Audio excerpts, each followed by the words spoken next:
Hi, I'm Jeremy Crosby. And I'm Nick Boucher. We're your hosts for the program that's all about your city, Talking Fitchburg. Every weekday, we pull together the news, events, and information you need to stay on top of what's happening in the city of Fitchburg. Find Talking Fitchburg on cable TV, Roku, Amazon Fire, Apple TV, and our live stream on the web. Plus, you can find all our headlines and stories on Facebook, YouTube, and our video on demand service. This is your city. Keep up with Talking Fitchburg and the issues affecting you and your neighbors. Want to know what's happening in your city? Get Notify Me messages from the City of Fitchburg. Visit fitchburgwi.gov on your computer or mobile device and select the big Notify Me button on the left. Enter your email and/or phone number, whichever is best for you to get notifications. Scroll down the list and select all the topics you're interested in to receive email or text messages about. You'll be notified every time one of your topics is updated. Sign up for Notify Me, one more way to keep up with your Fitchburg government.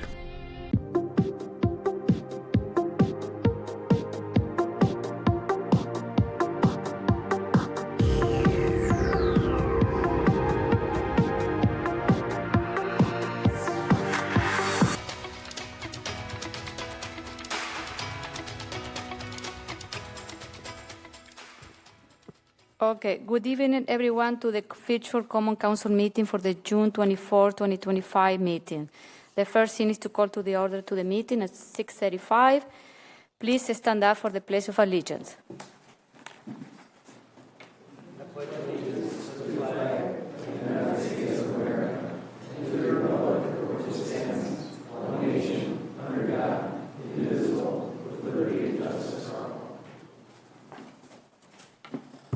Thank you.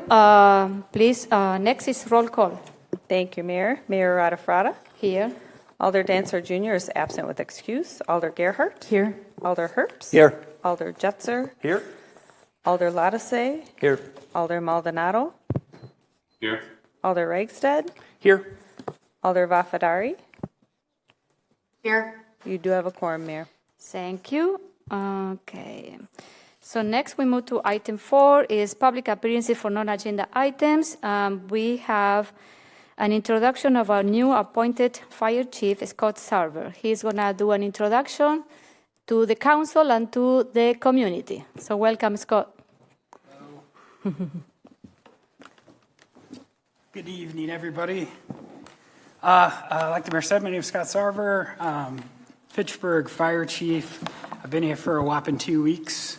But I'm happy to report it's going really well. And as was presented to me during the process, everybody's wonderful here. Everyone is still nice, Midwest nice, as we call it.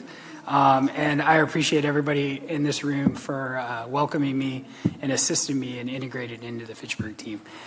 So what I found showing up and in my first couple weeks is a growing city with great people. It's a beautiful area. Very similar experience to where I came from in Colorado. Growing city, lots of challenges, lots of opportunities, some challenges. And I'm just really looking forward to meet a good member of the Fitchburg team and helping the city accomplish its goals and following the mission.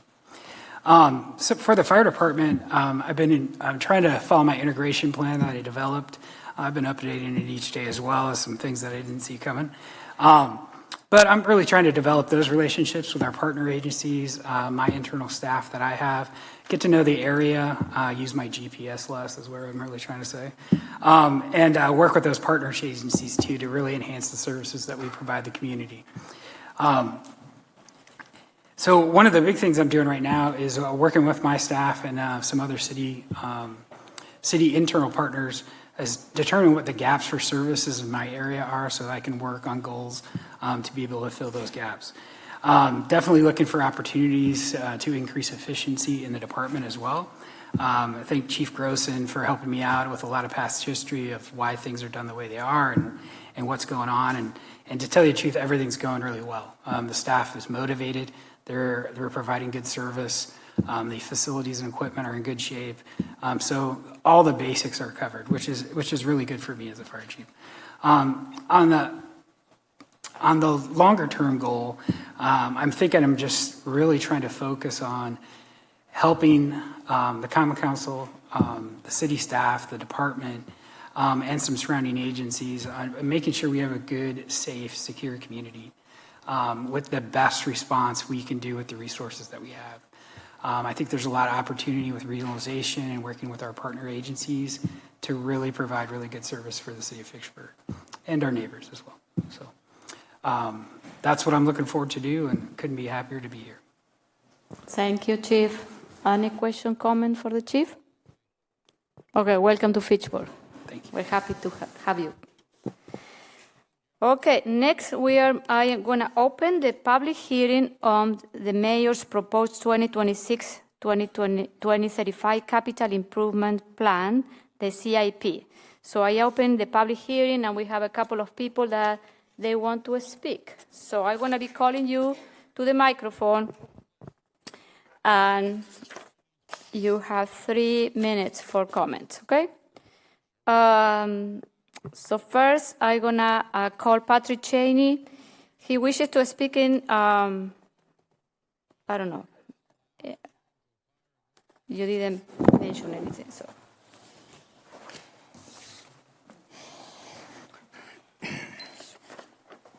This is primarily on project number 3508 on page 269, the Irish Lane resurfacing.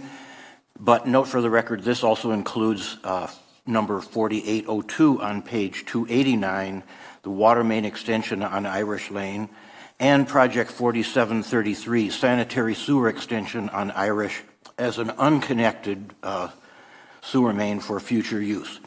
Irish Lane is rough. It needs repaving. Sooner, better than later.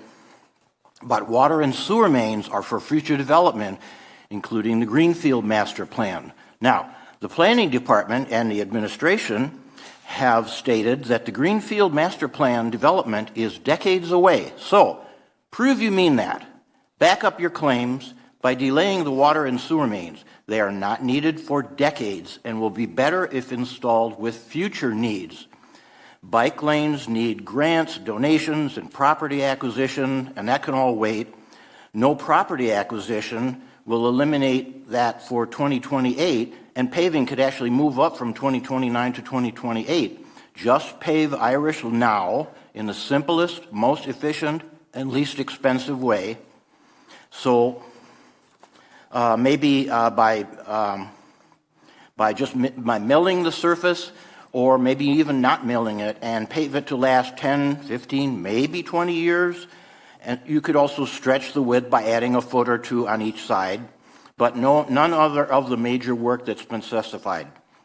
This saves millions now for 2028 and 29 and reschedules this major work for a more appropriate, timely year when the water and sewer are needed. By that time, this simple repaving now will be ready to redo again. Any questions? You're done? Thank you. So next we move to Amy Steger. She wishes to speak in opposition. Amy? Thank you, Mayor. Thank you. I'm Amy Steger. I live on Irish Lane in Fitchburg. I'm here to oppose the Irish Lane sanitary sewer extension 4733, future phases of the Cyene Interceptor through the Haas property, project 4638, and other water infrastructure related to the development of Greenfield and beyond. I ask you to take these items out of the CIP. For many years, residents of the Greenfield neighborhood have opposed plans to develop land in the area. We have multiple reasons for opposition, including environmental impact on ecologically sensitive areas, stormwater issues, loss of food production opportunity, utility connection costs to individual homeowners, and more. For gravity-fed sewer to work in this area without a pumping or lift station, pipes will need to be buried so deep that they will damage area springs and sensitive wetlands. In addition to being environmentally damaging, this is also quite expensive to execute. Planning for sanitary sewer installation was based on a study done in 2000, according to this plan. That's 25 years ago. The proposed plan also notes that additional study is required to determine if areas can or cannot be serviced by gravity. Installing sanitary sewer in already established neighborhoods with septic systems comes at significant homeowner expense for properties required to connect. On Irish, between Cyene and Kane, I count 25 homes that would have to pay to connect to municipal sewer and disconnect septic. Old Indian Trail has 25 more. Per homeowner, it could cost us $30,000 to $50,000 or more to convert. We have young families. retired seniors, ESL families, people who need affordable housing, and more living here. If the city wants to require municipal connection and install this infrastructure, it should plan for financial support now and communicate clearly about the specific ways it will help homeowners with the expense. The language in this CIP is unclear whether Irish Lane will require sewer connection upon pipe installation. When viewed in tandem with the Cyan interceptor language, it reads to me that a connection will be required in 2029. If this is true in this economy, 4 years is not enough time for most to save the tens of thousands of dollars required. If this is not true, and greenfield development isn't likely for 10 to 30 years, as we've also heard, it seems irresponsible to spend money on installation in the short term, guessing at the pipe size without knowing the entire bigger picture of long-term capacity needs. The repaving of Irish Lane has been delayed by 5 years and now is slated for 2029, but the asphalt is in very poor condition between Fish Hatchery and Cyan. It's literally crumbling apart in front of my house. I bike in many areas of the city, and Irish has among the worst conditions I've seen for a road with such high traffic counts. Until timelines and strategies for all development south of Lacey and west of Cyan, including areas beyond proposals for greenfield, are conducted, it seems irresponsible to include infrastructure extensions for these areas in the CIP. Since the neighborhood development and infrastructure plans are not yet approved and are hotly contested by residents, this seems to be putting the cart before the horse. I ask you to remove these projects from the CIP and allocate these funds to other areas or aspects of the city that better serve its current residents. Take care of the people who already live here before investing in more urban sprawl. Otherwise, we risk diminished value for our community and risk spreading our already limited city resources even more thin. Thank you, and I apologize for the time. Thank you. Next is, no. I am calling Mark Jones. He's on opposition.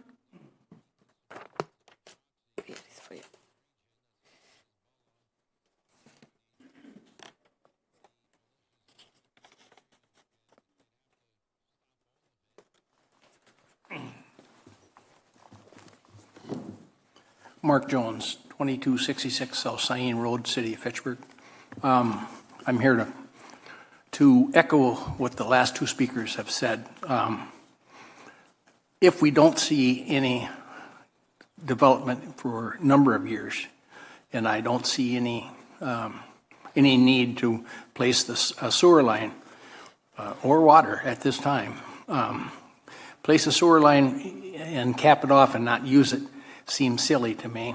We played when gold and the coin water system was replaced, which we had to do per the DNR. The neighborhood mandated to the township at that time that the pipe be put in small to not allow very much growth, and that's what they did, and also cut the cost. So that the pipe in that area is very small for the water lines, but it's adequate for what's there. I would hope that you would mill and pave the road and do it as frugally as you possibly can, and then take the water and the sewer piping out of your CIP. Thank you very much. Thank you, Mark. And then I have a couple of people that they registered only in opposition: Gregory Larson, Judy Larson, Karen, I don't have a last name. Okay. Belinda Velasquez, Marla Robinson. They are all registered in opposition. Do we have anyone on the audience? Okay, so I close the public hearing. Thank you everyone for coming. So next we move to the consent agenda. I move approval. Second. Any question, comment about the consent agenda? Here none. All those in favor of approving the consent agenda say aye. Aye. Aye. Any opposed? The motion carries. Madam Mayor, I would like to move to amend the agenda to move item 9C up to after the consent agenda. Second. Okay. Okay, all those in favor of moving agenda 9C to after the consent agenda, say aye. Aye. Any opposed? The motion carries. So before we move to that, I need to make a statement. As a mayor and head of the police department, I work with the property owner and staff to address the very serious public safety concern at the establishment. Through that process, staff were able to come with an agreement with the property owner and have a recommended course of action and associated condition, which is before the council for the consideration tonight. Because I was part of this conversation and investigation, I am recusing myself and I will not participate in the deliberation, consideration, or vote on this matter. So now, President of the Council, Alde Gerhard, is going to take over the meeting. Thanks, Madam Mayor.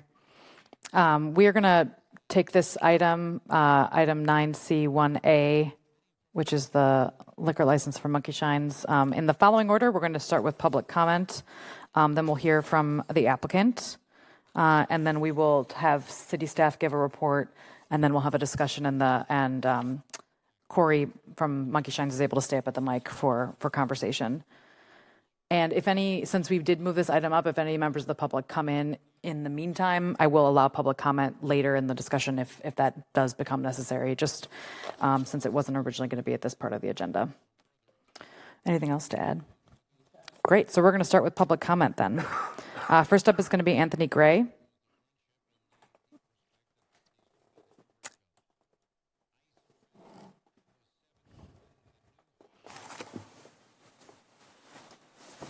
And you have 3 minutes whenever you're ready. Thank you, Councilwoman. My name is Anthony Gray. I am the Dane County Supervisor for the 14th District, which abuts the line between Madison and Fitchburg. Monkey Shines technically is not in my district, but it is, in fact, in my neighborhood. In fact, it's an important economic driver in my neighborhood. There's only so many businesses in a primarily residential area that I live in. So it's important that we find ways to support and encourage those that do exist and have been there. For those of you who aren't familiar, I know Chairman Herbst is familiar with the facility. He lives in the neighborhood. But for those of you who are not, it's important you know that at Monkey Shines, there's a host of activities that take place that are community gathering activities. They have a volleyball league. They have a dart league.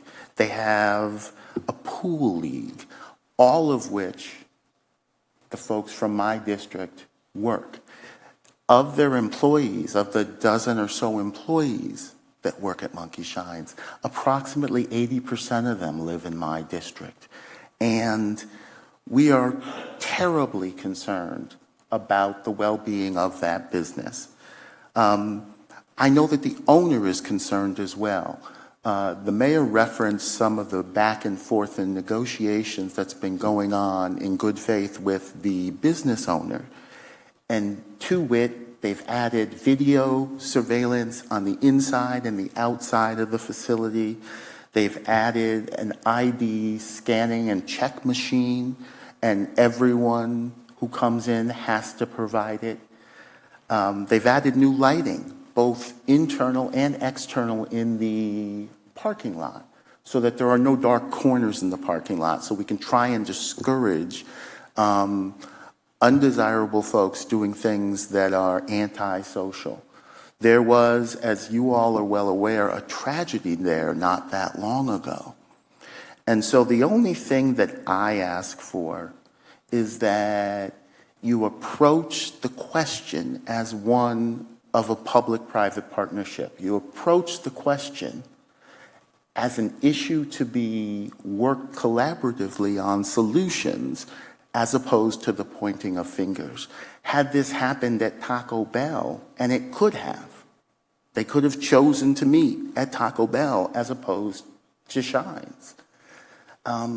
We'd be in a completely different situation. So I know that you all have the obligation to keep not only your constituents, but my constituents safe. I want to do everything I can to be helpful to you as you make public policy in that regard. But I hope that you would be open to and willing to listen to the business owner who's going to present you very shortly with a very serious proposal to try and address some of the shortcomings that the business can control. We recognize they can't control everything, but this new proposal for rebranding that the owner will talk to you about in a minute addresses a lot of them, and I hope you all will give it all due consideration. I recognize the balance that you're trying to achieve, and I really appreciate your time this evening. Thank you so much. Thanks, Supervisor. Next up is Todd Halverson.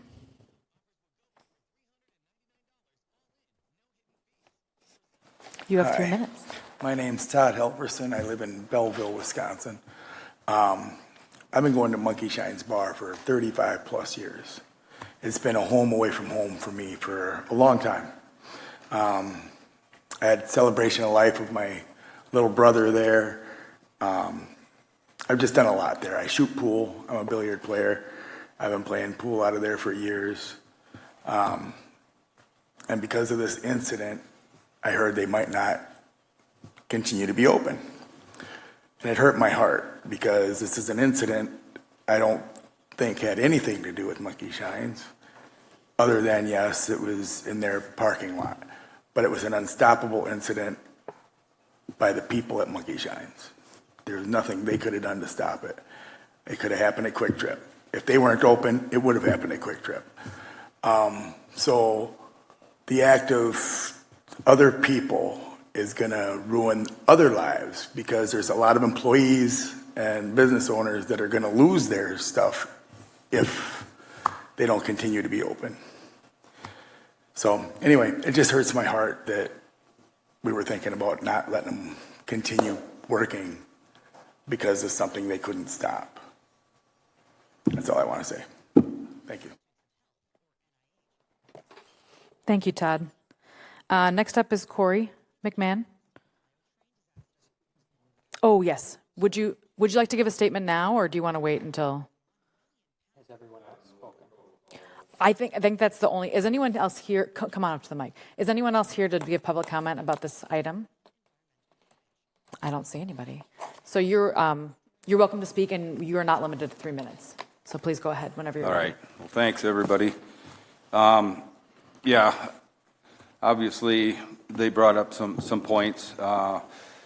You know, we're not the first business and we're not the first city to have these issues. But fortunately, since we started having these issues, we have had an opportunity to work with city officials to try and come up with remedies, changes. Unfortunately, I don't think we were aggressive enough.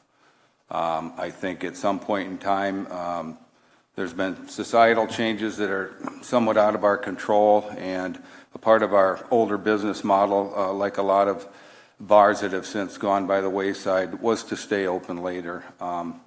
You know, we serviced a lot of second shift people, a lot of service-based people later on in the evening, but I don't think we're afforded that luxury anymore. I don't believe that that's going to be a safe approach to staying safe approach for the community or us to stay operating under the old business model. So I handed everybody a packet.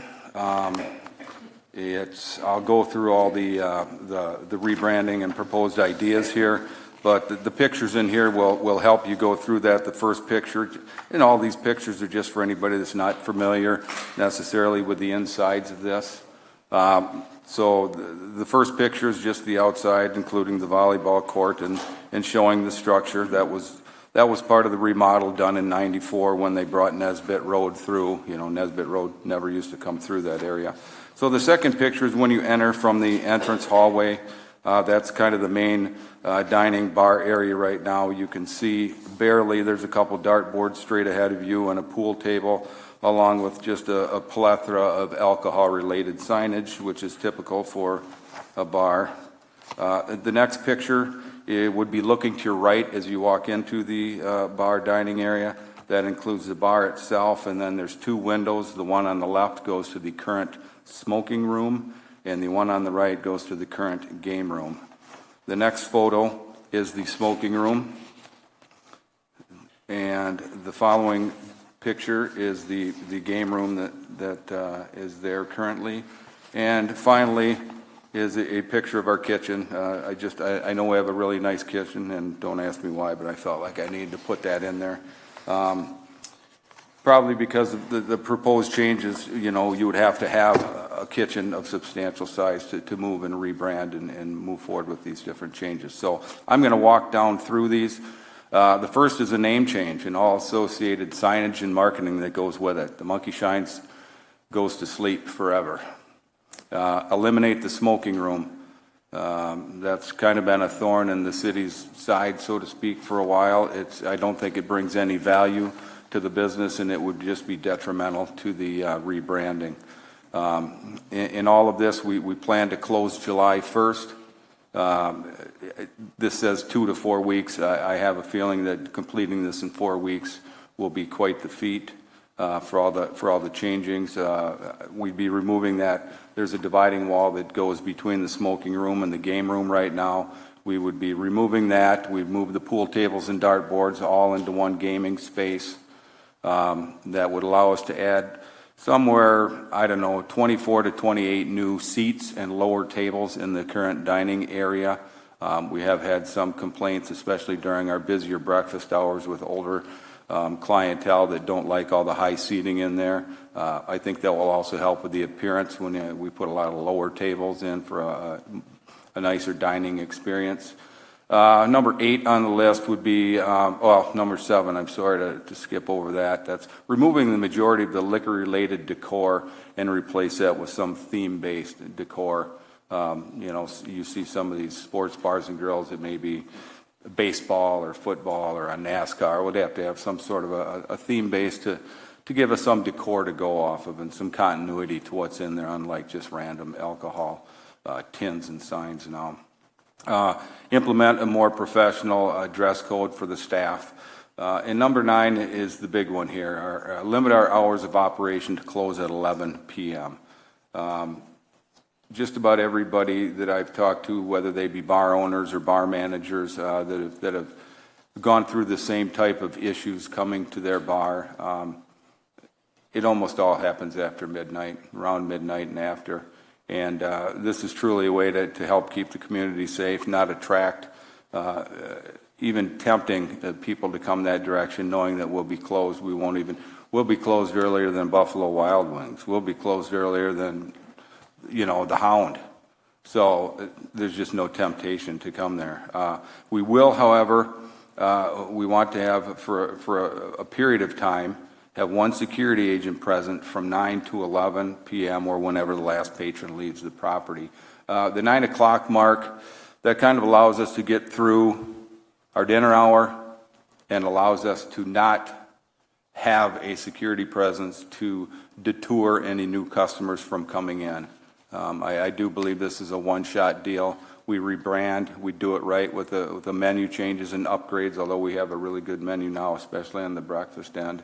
I think if we can do that and attract some of the customers who may have just been driving by and just not giving it a shot, come in there after the rebranding, I think having that security late at night just until close to ensure that there's nothing there will be sufficient.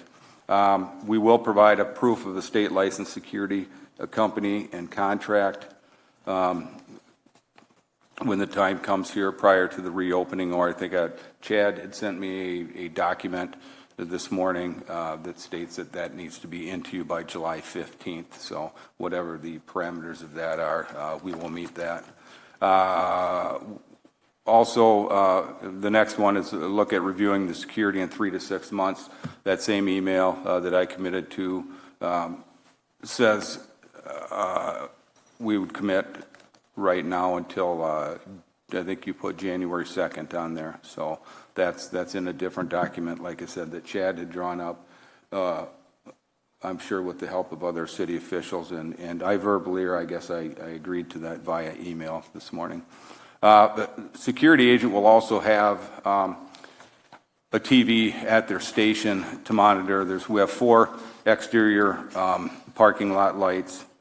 One faces the driveway as you come in from the east, and then 2 go directly out to the south, and then we have one that faces to the west.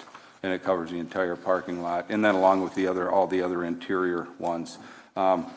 If you were to look at that picture where you're walking into the bar, it's a really dark picture, and my apologies for not being very good at taking pictures, but just to the right as you come in, that's where the jukebox sits back in a little nook. That will be a new host stand or a hostess stand that sits there, and so that will also be converted to the security station after 9 p.m.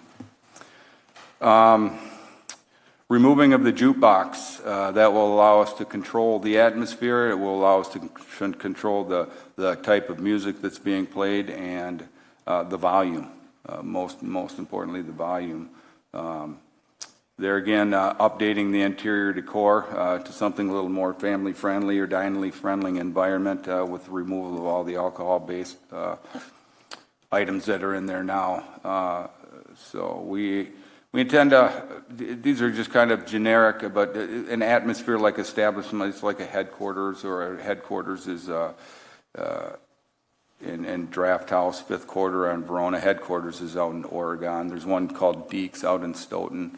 Kind of the same people are responsible for at least 3 of those businesses. So you just you have more of a food-friendly environment when you come in, family-friendly environment versus the old school kind of tavern look that seems to be going by the wayside, especially in Fitchburg area. So, yeah, I mean, our family's been operating this business in Fitchburg since 1977. We believe we provide a valuable and desired business to the city, and we would like to continue to do so. So in closing, we hope you're aware of the efforts and changes we've implemented in the last 5 years to eliminate this type of late night activity. If not, I can answer some questions on that, definitely. Unfortunately, the plans we put together along with the city have not been aggressive enough. We believe that this proposal of rebranding, along with the large following of loyal customers that we have, will make it possible for us to continue running and hopefully grow the business in Fitchburg and be a nice spot and be an attractive spot. We've got a 275 unit apartment complex just going up right now behind Wingra. We're right in their front yard. So we think that will be an asset to that immediate community, along with all those units that just went up down by Bavaria, down at the little roundabout on Fitch-Rona. So there were conditions that were proposed originally to the license, and I'm not sure, this kind of has some of it on it, this email here. Chad, trying to get a little bit organized here. I do have that available.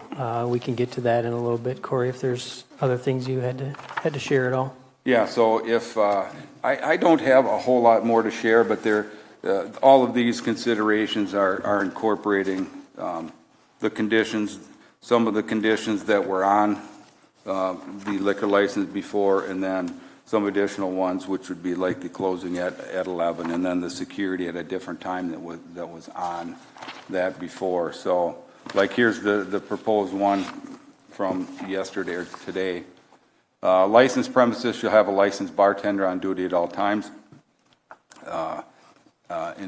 When the establishment is operating, yes, license. Condition number 2, licensed premises shall post and maintain signs in their parking lot prohibiting the consumption of alcohol and loitering in the parking lot. Yes, we do have those. They're on the building. They're on the 3 spots on the building, and they're on the parking lot light poles, so you can view them from anywhere. And then it says Wisconsin licensed uniforms security personnel to monitor the interior and exterior of the premises, including the parking lot, for loitering, other illegal activity in compliance with alcohol license condition. Number 5, the security personnel should be scheduled for 9 until all patrons have left the establishment. The licensed premises shall provide the city no later than July 15th with a signed contract for that. I do want to add the one last thing, in some of the parameters that we put into place last year, where we did upgrade our entire security system. so that it could capture 30 days of data from all of our cameras.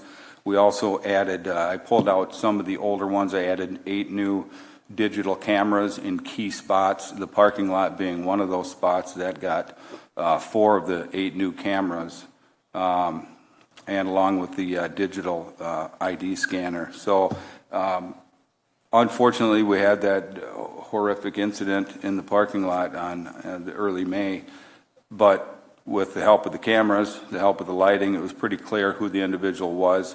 And fortunately, we had a credit card tab that was open with the individual on there. So it was pretty short order to find out who committed the crime. And I'd like to think that some of the protocols that we had into place from our conversations dealing with the city the prior year, even though we failed to stop that kind of activity, we played a big role in making sure that that gentleman was arrested later on that same morning or that same day. So with that, I'm here to answer any questions or concerns that anybody has. Thank you, Corey. Yeah. We're going to have the staff give a little report, and then we'll circle back to council questions. Administrator Brecklin. Yeah, thank you, Alder Gerhardt. I will just quickly bring up a letter here that identifies kind of what got us here. At the end of May, following the May 6th homicide that occurred in the parking lot, city staff, along with our police department, began a thorough review of the call for service data at the Monkey Shines business. I will hand over the conversation right now to Police Chief Morales to give a brief overview of the calls for service that have happened at that particular property, including the time of day in which they generally have seen the most significant call for service activity. Chief, are you able to speak to that at this time? Yes. How's my sound coming through? We can hear you great. Okay, great. I just want to report from January 1 of 2021, and I bring up that year, the first major incident in Monkey Shines that I was encountered with was in November of 2021. So we're going back to 2021 or the present. There has been 228 calls for service at the Monkey Shines, resulted in 29 arrests. Out of those 228 calls for service, there were 109 bar checks. And some of those incidents, we did have some licensing issues that were discussed with Corey. We had 21 disturbances, 1 homicide, 1 attempt homicide, 5 aggravated assaults, 13 physical assaults, 4 weapons violations, 4 drug investigations, and 4 OWI operating while intoxicated arrests that occurred from the bar in the parking lot that resulted in crashes in the parking lot, and 1 sexual assault. Those are our calls. Our calls for service or our interaction that is in a negative form, which I explained here, all are occurring after in the nighttime hours. I think the earliest may have been 11, but they are occurring from midnight to close. I can also give a comparison of that bar versus other licensed premises in the city of Fitchburg. I have 6 others licensed premises to just kind of compare where those stand to Monkey Shines, or compare. So I just put up the chart right now, our graphic, Chief Morales, that clearly identifies when the majority of calls for service are happening here. And you can see, obviously, this isn't laid out necessarily in chronological order by bar business hours, but you can basically see that beginning at after 10 p.m., 2200 hours, and more specifically after 11 p.m. here at 2300 hours, continuing on midnight, 1 o'clock, and 2 a.m. is when the majority of calls for service are occurring, I think, which leads into why there's been a conversation about an earlier closing time. Chief, are there any other charts or information you'd like me to display at this point in time? No, I have a chart that I'm working off of here. It's an Excel spreadsheet, but I can't put that on the board, and it's kind of not cooperating with me right now. If you wanted to get more specifics. I think what we could do is if the Common Council has questions about any specific calls for service, we can certainly discuss that in more depth if that works for you.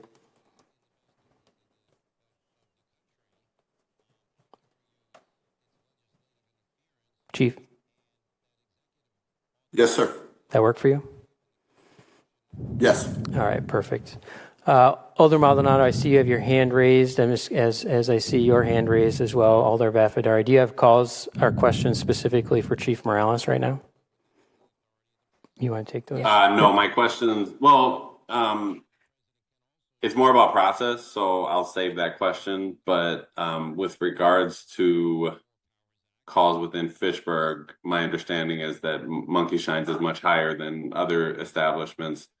I'm wondering, since it's close to Madison and Verona, if there have been communications with other municipalities. The thing I've heard about, if Monkey Shines kind of shuts down at the same time as other bars on, weekdays, weekends, then, something can move somewhere else. And I know that's not our decision, to make, and that's not kind of within our jurisdiction, but I'm just wondering what it, I know that one of the issues is that Monkey Shines is open so late, and I'm wondering if we close early, if that will just be an issue somewhere else. That's a great question, Alder. During some of our conversations, that has been brought up. Exactly what you stated or indicated is that Monkey Shines is one of the establishments that stays open later, and other establishments that may not be in Fitchburg but nearby close earlier.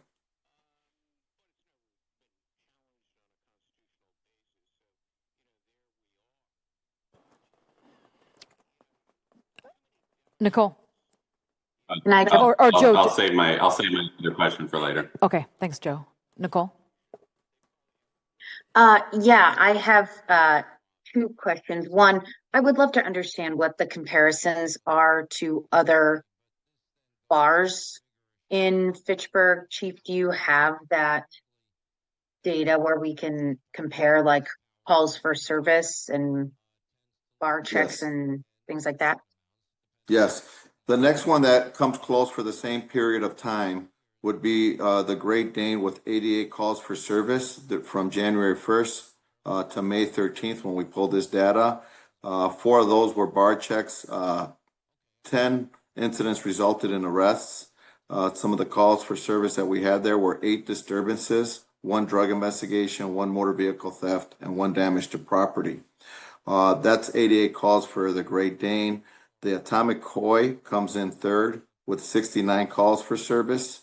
That time frame, 25 bar checks, 11 arrests resulted from our calls for service at that location. The calls for service were 8 disturbances, 7 unwanted person or trespassing, and 1 sexual assault investigation. Fourth on that list is Pitcher's Pub, and that one was open October of 2022. So for there, we've had 64 calls of service, 16 bar checks or licensed premises checks. 2 of our investigations resulted in arrests. The list there were 2 disturbances, 2 damage to property, 2 drug investigations, 2 thefts, 1 physical assault, and 1 motor vehicle theft. The one that proceeds there, they start to drop, is the Flying Hound. 7 licensed premises checks, 0 arrests. There was 1 motor vehicle call for service there, 1 motor vehicle theft, and 1 intoxicated person complaint. Seminole Tap, 7 licensed premises checks, 1 arrest, 1 unwanted person, and 1 theft. And the last was the Hop House with 7 licensed premises checks, 1 arrest, 1 harassment complaint, and 1 sexual assault complaint. Thank you. And then my second question to you, I saw in the letter that the exact wording is escaping me, but it's something like, we do not believe the officers will recommend a renewal of the license. I just want to understand, is that kind of the position of the police staff at this time, or the police department? Is there kind of like an official position or outlook on kind of this recommendation of a license? The police department does not have authority to close or keep one of these places open. We are here to present the facts. I can give you the facts of these locations, the investigations. If it's consuming our resources, I can give you that place, but the decision is on you as the council and our city leadership from the city administrator Sure. and all. From your perspective, is it fair to say that this establishment is disproportionately consuming your resources without the changes that are being proposed? Yes, I can let you know that the times that these are occurring is the time that I'm stressed with staff, especially after 1 o'clock, 2 o'clock. We may go down to 3 officers out on the street, and our minimum staffing levels are 4 officers. So let me give you an example on the recent homicide that occurred. That's a crime scene.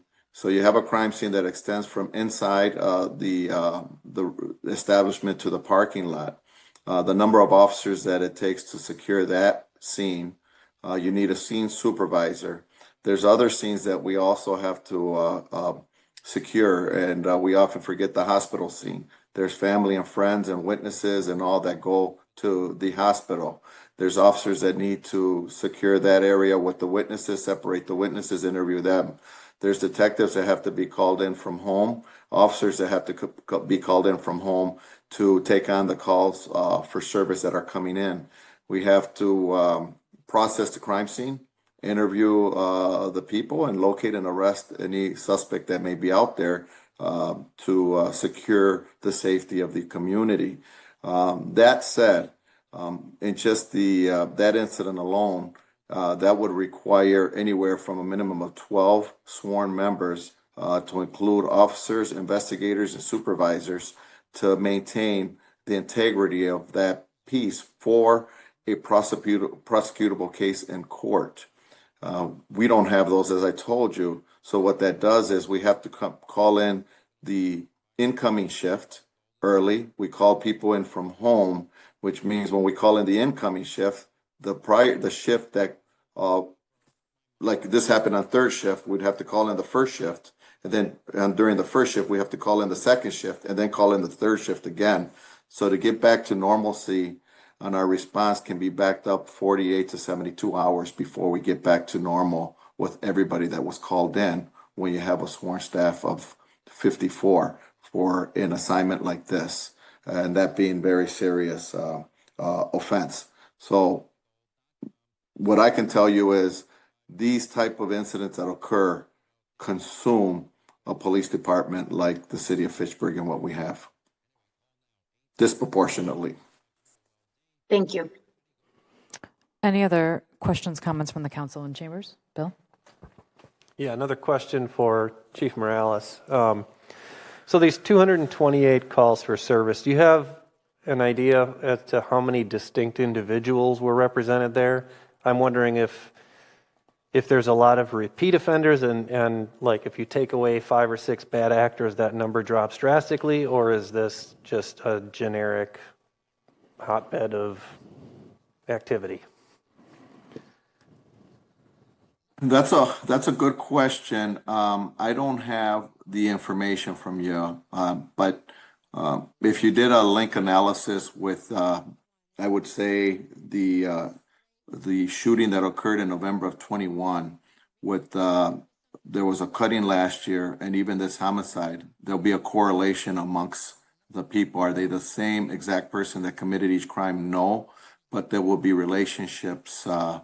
You can connect them with a link analysis, meaning there would be a tie between several of the individuals.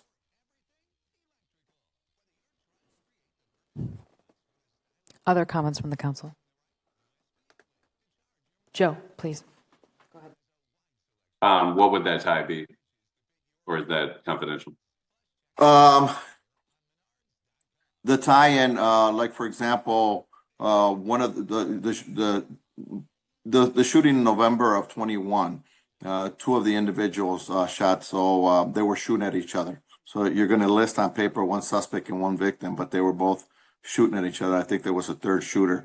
Those subjects had ties. In fact, I can say that the gun that was used in that triple shooting incident, even though there was one individual that was struck, one of the guns is still out. I got information through our investigations and through the ATF that gun is still being utilized in Chicago. Prior to the incident in Monkey Shines, that gun was used in a homicide in Chicago. It's been used, I believe, in shootings in Madison, and obviously that shooting in November of 2021. Now, those individuals, we have been able to get them charged, some federally. There was more than one individual charged. We did a lot of work on that case. But the other ones that may have that have a relationship, they could be a relative of those individuals, or they can be associated through an arrest, or they can be associated through just prior link charge through phone calls, social media, you name it. There's a connection to, there could be, is to some of the individuals from some of the prior incidents. Boyfriend, girlfriend, what we can find or locate through reports. Not necessarily saying they're involved in gangs, but some of them may be. Some of them are involved in drugs or prior drug arrests, and some of them just through relationship because they're related. Other questions from the council? Comments? We can move on to other comments. We're not restricted to comments from If the I chief. could maybe interject and just Yes, share some please. additional information, then we can certainly go through some more comments. As we discussed, thank you, Chief, by the way, for your information. Corey met with city staff as well as Mayor Arata Frada in early June after receiving the letter that was sent to him dated May 29th regarding the status of his liquor license that was due for renewal at the end of this month. During that meeting, city staff shared with him our significant concerns for the public safety of our community, as well as the call for service activity that Chief Morales has indicated. During that meeting, one of the things that Corey had offered when he developed the written proposal that the city had asked for in order to address our concerns was a rebranding of the business. Through continued conversations and meetings with city staff and Corey, Corey has voluntarily pursued this rebranding of the business and put this together as the best method that both he and city staff feel are available in order to take the most reasonable steps that we can at this point in time to mitigate future instances of public safety concern stemming from these significant incidents that are happening. There's been various, again, conversations and meetings. Ultimately, those have resulted in the conditions that Corey has indicated during his statements earlier that are here listed again on the screen. These are enhancements to other license conditions or pre-existing license conditions that existed for his current liquor license. And there is obviously a significant change with condition 3 and a new condition in condition 5. So what Corey has indicated in an email communication this morning confirming his agreement with these conditions, in addition to the intended rebranding, closing of the business to accomplish that rebranding, and a number of other items that he's identified within his proposal that he just shared with you. These are the 5 conditions that staff and Corey have identified as being reasonable and appropriate if the business were going to continue to operate under a rebranded business model. Condition 1, as with any liquor law or liquor license, it would require a licensed bartender to be on duty at all times the establishment is operating. That's no different than any other liquor license condition. Condition 2 is the licensed premises shall post and maintain signs in their parking lot prohibiting consumption of alcohol and loitering. It's my understanding that that has been done already. Yeah. So that should not have any significance in compliance. Condition 3 is a significant condition and comes with a substantial financial cost to the business. The city is expecting, as a condition of this license, if it were to be approved, that for a period of at least through January 2nd, 2026, that 1 Wisconsin licensed uniformed security personnel are on duty at the business to monitor the interior and exterior of the premises, to include the parking lot, for loitering, other illegal activities, and compliance with the closing time. The security personnel shall be scheduled from 9 p.m. until all patrons have left the premises, including the parking lot, each day the establishment is operating, and that the licensed premises shall provide to the city no later than July 15th at 12 noon signed contract or contracts with a Wisconsin licensed security company or companies containing the following items: the number of uniformed security personnel to be provided, including the days of the week and hours of coverage. Again, that contract term that must run through at least January 2nd, 2026. The specific services the security personnel will provide, and then copies or other confirmation of their Wisconsin-issued credentials of the security company and the personnel it intends to provide. And then condition 4 is that the licensed premises shall maintain the video surveillance system, which it, as Corey has mentioned, recently upgraded, which shall include adequate coverage of the parking lot and retain video recordings for a minimum of 30 days.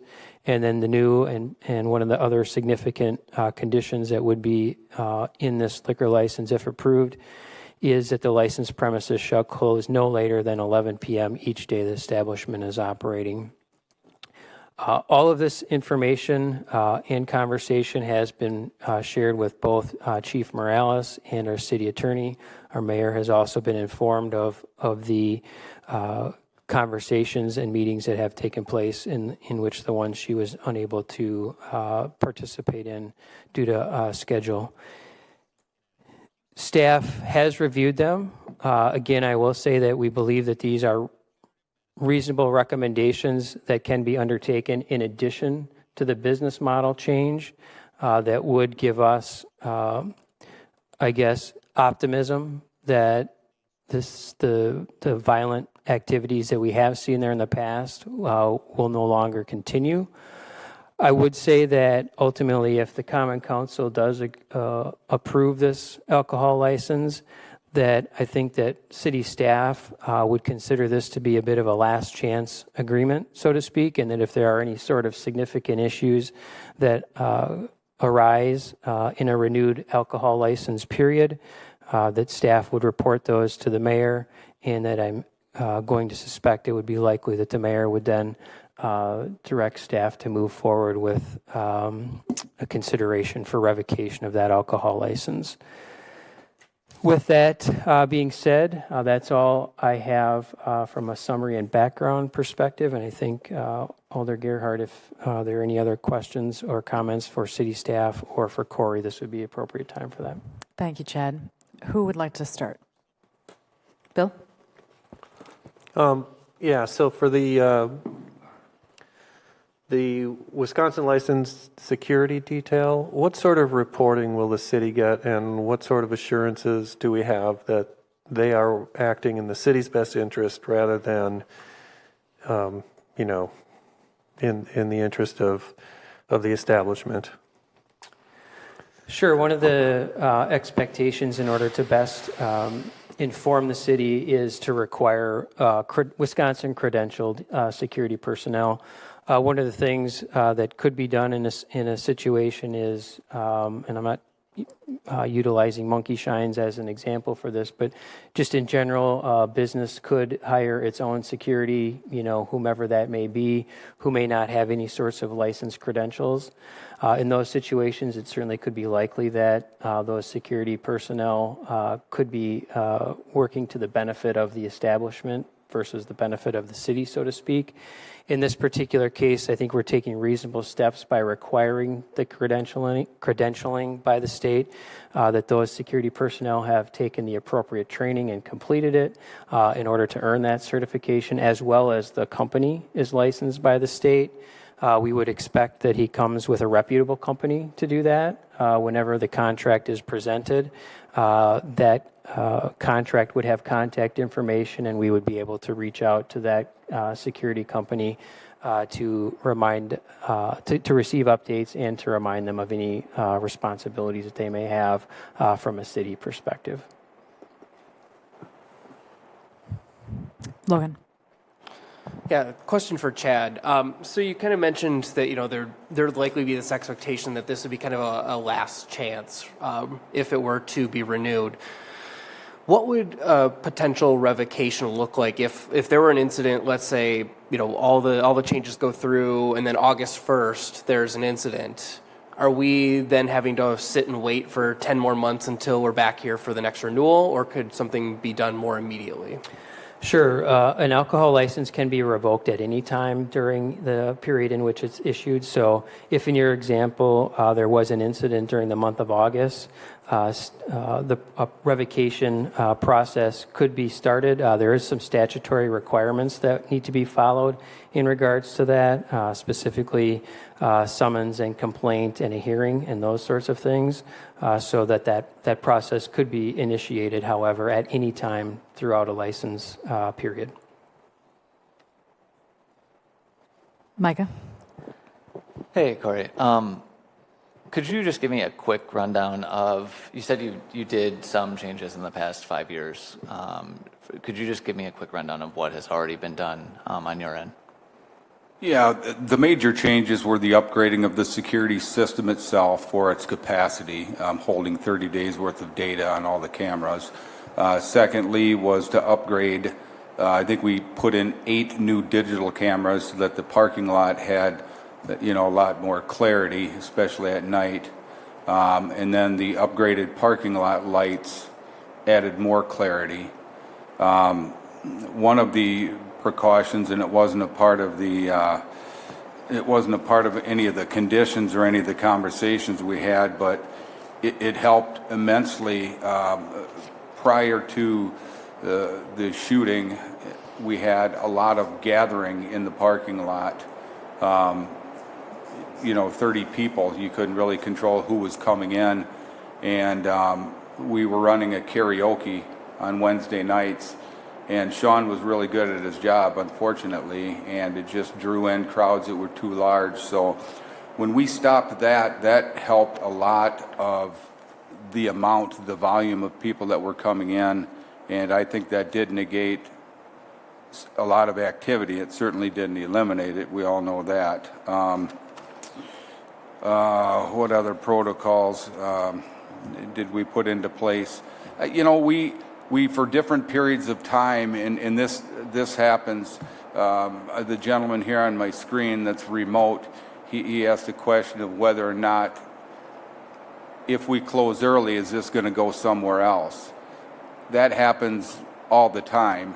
A lot of our late night, less desirable clientele, we can tell when Bennett's closes. Bennett's is just up the street, and actually one of our nighttime staff members worked up at Bennett, so she's got a few years ago, she's got a decent relationship with some of the other staff up there, and if they're going to close early, they'll call down to Ashley.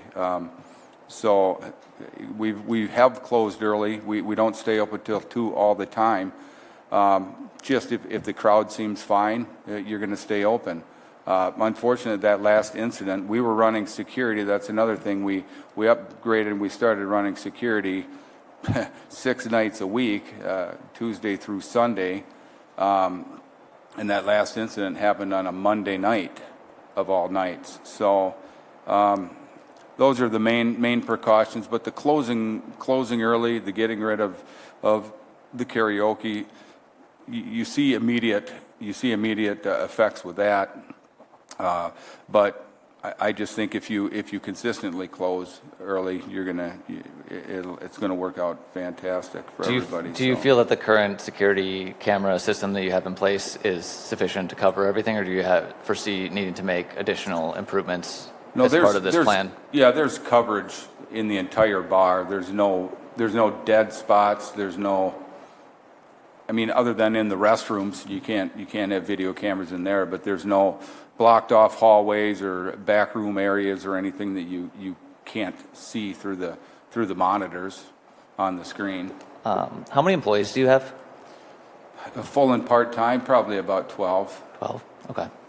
I mean, this seems like a serious plan, and I appreciate that. I know that this plan isn't one of the, this isn't a condition of the renewal. But these things, I would like to see all these things happen. I share your thoughts that 2 to 4 weeks is probably an ambitious timeline to do all of these things. But I would like to, I guess, just hear your full on commitment to not only agreeing to the conditions that are present in the renewal, but also the plan that you put in front of us tonight, just to ensure that will actually happen. Well, I am shutting down, regardless if I get a liquor license or not. Fair. I'm shutting my doors July 1. So it's either going to get remodeled, rebranded, or I'm going to go home and retire, I guess. I don't know. So I don't know what guarantee, if you want to write that in as one of the conditions, that's fine. You have my verbal commitment because the doors are shutting. The staff is already aware. In the event that this goes in the direction I would like to see it, which is the reinstatement of the license, they're all aware that they are going to be, we're not going to be open for at least the month of July, probably. So, thank you. Nicole. Thank you. I have a few questions. So, on the night of the most recent issue, I think it said somewhere in here that there was a fight inside the bar and then people were moved out to the parking lot. Was there a reason police weren't engaged right away when the fight broke out?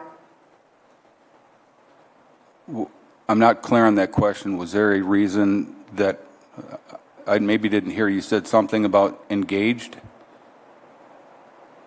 Is there a reason the police weren't called right away when the fight started within the bar, just given the issues that have been had in this place of business? I guess I can't really answer that question. I know it did happen fairly rapidly. They asked the individuals to leave. They immediately left, and obviously within a few minutes, I watched the video, and I think it's probably about 2 to 3 minutes long, and the damage was done. So I don't know if the records indicate that anybody called prior to that, or if it was after. I did not research that detail. Sure. Okay. And then I just want to understand. So it sounds like some of the liquor licenses were out of compliance. Chief Morales, did I understand that correct in the bar checks? I'm just trying to understand the history of compliance over the past couple of years. There were some incidents where there was no licensed bartender. Those were over a year ago, and I think those were documented, and we did discuss those with Corey. Okay. I guess my general concern is, like, I appreciate this plan. I think it's pretty thoughtful. In my opinion, I think it's too little too late. I think the reason we have these rules and restrictions is for public safety and frankly for the reputation of the city. I think this establishment, although it is a great place for some, kind of has a bad reputation within the city. And I agree with your tact of rebranding. I think that's really, really smart. I don't think fixing the name will fix the issues. Like while, for example, with karaoke, there's many, many bars throughout Madison that have karaoke and don't have these many issues. I worry about the stress on our police force when I already hear that we are a little understaffed. And I think we have to think about that when we think about all of the businesses that we have in our city, like what are the services being provided to them? And we did not get approved additional referendum dollars for more staff. And so, you know, to be quite frank, while I have never had to manage a bar and I do not know the ins and outs of that, and in a lot of communities, it is a central, important part of where people find community and where they find those lasting relationships. Like over the last 5 years, it doesn't seem to have worked. So I'm kind of not fully understanding why the city should trust that this is going to work now. Like we've had the camera system, we've had all these things. The numbers are quite clear. The disproportionate amount of calls and violence. I think in those other pieces, there wasn't aggravated assault, there was sexual assault, which makes me really sad. And there was drug usage, which is, you know, sad. But any calls we don't want, but the difference in the calls is also quite stark. So I guess, Corey, maybe a pointed question: why should we trust that this is going to be any different than the last 5 years? It's the aggressive nature of all of it combined. You're going to get rid of that name with that reputation, and I think most substantially is the time frame in which we will be operating. The chief even alluded to his chart and when most of the calls happen, which is 11 p.m. until 2 or 3 a.m. in the morning, especially when he's limited in staff. We won't be open during those hours. And if history repeats itself, if we're not open at 11, they're not going to come to our establishment. That type of client base is going to find another establishment, unfortunately for that place in that city, but that's how it's going to happen, because that's what we've seen real time. When Bennett's closes early and that type of customer comes down to our place, we close early, then they just work their way somewhere else, whether it be the bowling alley or the draft house in Verona. It's happened. So if they don't have a place if they can't come there after 11, they're going to go somewhere else.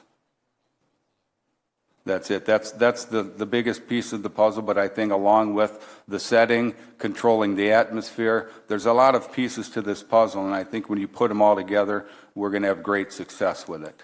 I don't think you can look at closing at 11 o'clock lightly. I think that has a great bearing on the outcome here.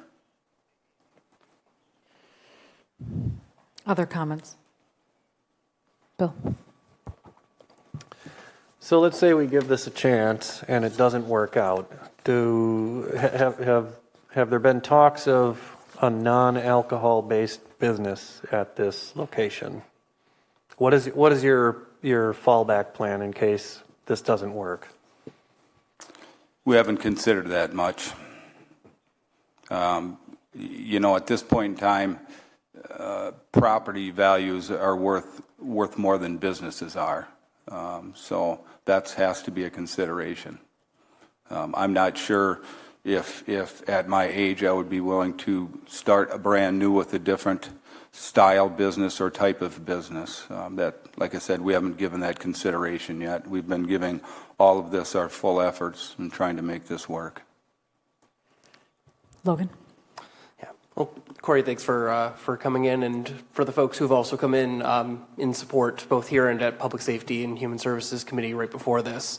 One of the things that really concerns me is that when you add those next 3 bars with the number of calls, Monkey Shines adds up to almost those next 3 combined, and with a quick asterisk because Pitchers was formerly Town of Madison, so it's not a full apples-to-apples comparison.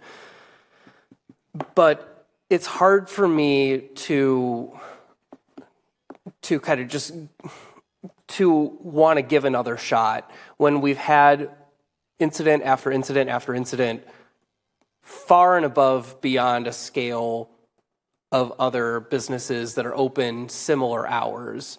And if I'm reading a letter from the city earlier this month correctly, the night of the most recent, the homicide, there were multiple conditions of the current license that were not being met, if I am understanding that correctly. That was the letter dated May 28th. Not to interrupt you, but yeah, that's the way the letter reads, and this was a large part of the discussion that I had with Chad Brecklin, Chief Morales, and the mayor. We feel as though these conditions were written broader than what our original conversations were. Quick background, we had conversations about security, and it was always 9 o'clock until close. So obviously, licensed premises shall provide adequate security personnel to monitor the parking lot for loitering. We've got the signs up. We provided that when we had the security into place. So it was written a little bit broader. We don't, we don't check the parking lot for loitering during breakfast hours or volleyball or stuff like that. It's just when we have the issues, and 9 o'clock is early enough to start all that stuff, and you usually capture those issues. The same way with the digital ID scanner, that's done when we have security personnel at the door, and at that point in time, it was Tuesday through Sunday, 9 o'clock till close. So there again, our discussions were more specific than these were written. And then the violation up here, this is a state statute 125.12, and then the Fitchburg's ordinance that talks about disorderly conduct. Where are my notes on that? Well, that talks about a disorderly conduct, and I believe the verbiage of that was, the disorderly conduct of that city ordinance. It says permitting disorderly, violent, or unlawful activities on the premises, and it did happen there. We have to accept responsibility for it, but I don't believe we permitted anything. The definition of permitted would be to authorize, to give permission, to consent. No business owner is going to consent to that type of behavior. So this was early on. I know we're all frustrated. And this was the initial document they sent to me to say, hey, look, Corey, we're serious. This is where we're at. But I think when you go over all of the back information with a fine-tooth comb, it tells a slightly different story, and we've addressed all that in our conversations with our meeting. So that's my stance on it. Okay. A couple more, just follow-ups then. I guess I appreciate Alder Vafadari's, kind of blunt question then about, why should we have trust that this will go through, that if we were to issue this renewal, that the conditions would be, followed this time. I really struggle with that. And I also think I went on a ride along with Fitchburg PD a couple nights after this happened and was hearing from them about just, as Chief Morales outlined earlier, just the sheer volume of, the person hours, the calls that, were kind of had to be farmed out elsewhere, the amount of time that we spent with our officers in Fitchburg and then in Sun Prairie going for the arrest. and the days it took to catch up and the paperwork, and as others have said too, we're in a situation where we don't have the police capacity to deal with this. And when one establishment is far and above what others are, if this were one incident or even two incidents, I think it would be I would feel differently. But I see a pattern in practice here that is very concerning. And I'll be just blunt with you too. I have lived in Fitchburg for about 3 years now. And when I got the press release from the police department about a stabbing, I said, let me guess, it's at Monkey Shines. And again, I've only lived here 3 years. So that's the reputation that, to the point about reputation, that it makes it hard for me to want to give that kind of last chance. Dave, and then Nicole. I'll try to keep this short. When I first got on council, I met with Corey after they had a shooting. I said, we had the discussion, you need to get this under control or your hours are going to have to be shortened. I wish we had shortened his hours back then. We wouldn't be having this. But I really think the key is, you've heard the phrase, your parents probably told you this, you probably told your kids, nothing good happens after midnight. And so the 11 o'clock closing time, I think, goes a long way to address this. If you've been in there at after work or up till 9, the clientele would change later at night.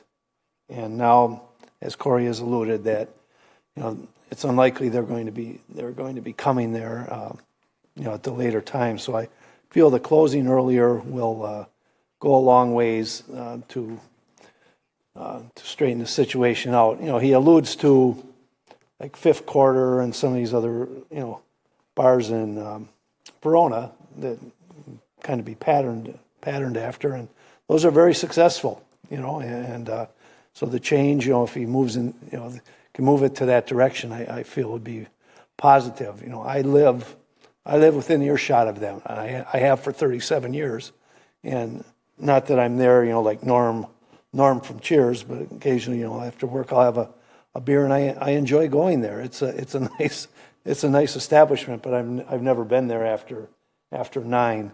So I really think the rebranding and the early closing will allow this a turnaround and allow this to become an asset to our city instead of a negative, which it's viewed currently. That's all. Thanks, Dave. Nicole? Yeah, I just have one more comment and a question. My question first, if we have an incident and we have to address this mid-year, and Chad, we have to go through the steps that you've referenced, roughly how many hours are involved in that? Like, I'm trying to get at, how much would that cost the taxpayer in lawyers' fees, in staff hours? I know you don't have a cost, but I do want to identify I want to know if there's a different burden of time and effort of staff and cost to the taxpayer if we do this now versus later. To answer your question, Alder, there's no difference if the license were to be non-renewed now or if it were to be done at a later time. And in fact, one of the things that I do want to state for the Common Council is based upon where we are at on the calendar, with it being June 24th and the license expiring on June 30th. Due to the statutory requirements that are placed upon us by the state of Wisconsin, it would not be feasible for us to actually revoke the license this evening. The path available for the Common Council, if that was the intent that they wanted to take or path that they wanted to take, would be to approve the license this evening with a direction to staff to initiate a revocation process, which involves a summons and complaint to Mr. McMahon, and then that would be beginning of the process for consideration of revocation. So basically, whether that's done now through this council meeting this evening, or whether it's done 6 months from now because there was an incident, it's not going to impact staff in any way, shape, or form differently. As far as an estimate, I couldn't begin to put that together. I think that would be quite difficult. What I can say is obviously staff has, and the police department has already spent a considerable amount of time in regards to call for service response and an incident investigation. And certainly staff, as it relates to the situation this evening, has worked extensively with Corey. Corey and his team have also put in an extensive amount of work after this conversation began in early June to come up with a strategy that is, I guess, the most optimistic to change what's happened as well as the perception of the business. Gotcha. Okay, thank you. Thank you for explaining that. I think just as a quick comment, I think I appreciate everything Alder Regstead had said, and I think to add to that, like I got a little nervous about kind of the statements of maybe almost mincing words about state statute or saying wording was vague. And I don't mean this statement at all to be patronizing, because when safety is at risk, I full on go into mom mode. And I think about furthermore, like what rules that we have in our house, as Alder Herbst referred to, of what you tell your kids if nothing good happens after midnight. I think that's actually pretty accurate. I also think actions have consequences. And so I'm in full support of not renewing the liquor license and having this turned into a fifth quarter type atmosphere, and then you earn the license back. But I don't understand why we have rules that you have to follow, statutes you have to follow, and then we let an establishment break it over and over at a disproportionate cost to the taxpayer, and then we don't actually apply the consequences needed for that, right? Like if I told my kids stop doing that and never applied the consequence, they would keep doing it. So I just want to like share with my fellow alders, like that approach makes me a little nervous about like, well, how clear do we have to be in the wording? And like, if we haven't gotten it at this point, that this is not an okay situation and that it's in all seriousness. And if we're supposed to buy that, I'm just not 100% buying it. So, but that's all I have to put out there. Micah. Just one more quick one. So if we go forward with this, I mean, there's probably a pretty simple thing that I would want to see. I mean, obviously the calls for service are going to drop. I mean, if we close at 11, the overall calls for service are going to drop. I want to see the rate of calls for service of the police to this establishment drop during the open hours from whatever Chief Morales presented to the next year. And if that doesn't drop, that's going to show me that it's not just the hours, that this plan actually did something, that your changes change the atmosphere of the bar into one that is reducing police staffing and police time spent on this establishment. And I mean, I guess we can follow that data. We could check in at 6 months and see what it looks like.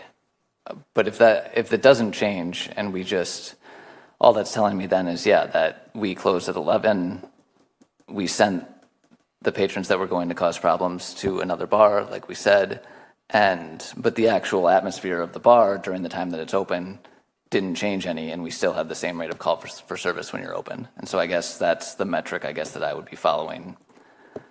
And if that doesn't change, I mean, I don't see why we would come back here in a year and renew, because we basically just have the same bar, it's just open different hours. So that's what I'll have.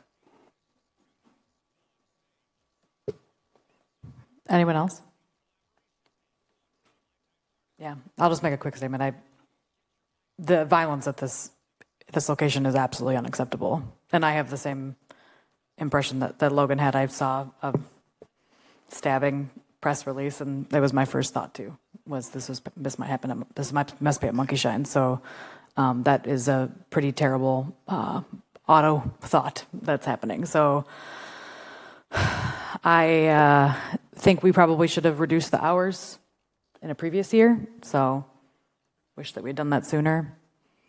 This does seem like a good plan. It sounds good on paper, but I think I will echo some of the other concerns of, is this too little too late? Or why is this time different? Even though I think there are good arguments for moving on in terms of reducing the hours. So I struggle with this. Any other comments? All right. So can we clarify what we're voting on here? Yeah, so you'd have two options in front of you. You could move and vote on approval of the renewal of the alcohol license as one option. And the second would be to move and vote on approval of the alcohol license with a direction to staff to initiate a revocation process. And I don't believe we have a motion on the table. No. Correct, and I will also, I see City Attorney stand or nearly stand with some comments she'd like. Yeah, if I may, and I'm sorry to interrupt, I just want to make sure that the motion to renew the license should be with the conditions that were discussed, that should include those conditions, so that the staff had worked on and that the property owners agreed. I just want to make sure that upon renewal, those would be updated on the license rather than carrying over. Usually what happens is that the same conditions carry over from the previous year. So I just wanted to clarify that. And then I would just echo what Chad has mentioned earlier, and that is that the state statute process for renewals and revocations in effect is more or less the same, especially when read in conjunction with our ordinance, and that is that we need to, in order to revoke or not renew, we have to serve a summons and a notice upon the property owner, and then no less than 3 days and no more than 10 days after that service, then we have to have a hearing.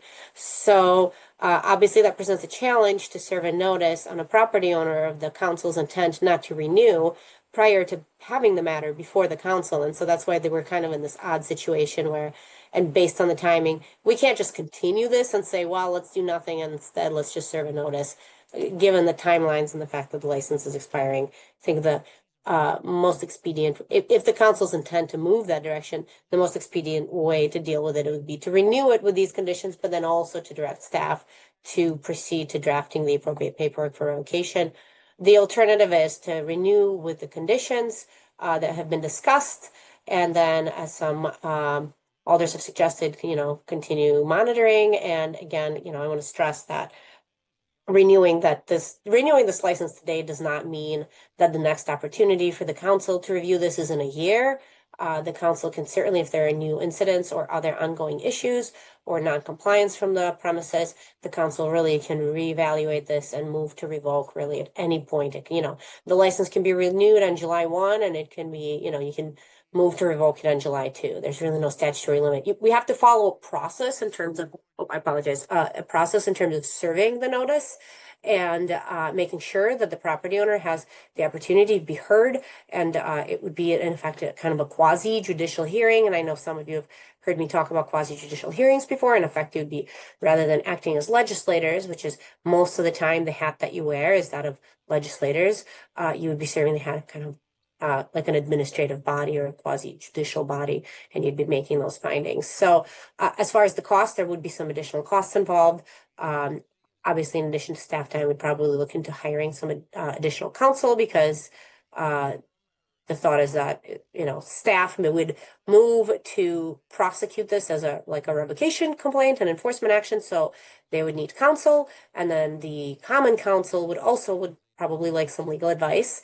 One attorney cannot serve as both as a prosecutor and also as a counsel to the quasi-judicial body, so we would need to get staff on board for that. So there would be a bit of a timing element as it relates to that as well. So hopefully I've addressed some of those process questions, and I'm happy to address any more process questions that you might have, but I just wanted to make it clear that, renewing today, regardless, doesn't mean that you can't move to reconsider that down the road. It really doesn't become any more challenging. There's nothing magical about the June 30th date. It's really just, it's kind of 12 of one, half dozen of the renew or non-revoke. This is kind of the same statutory process is followed. Nicole? I was just raising my hand to make a motion unless anybody else has questions.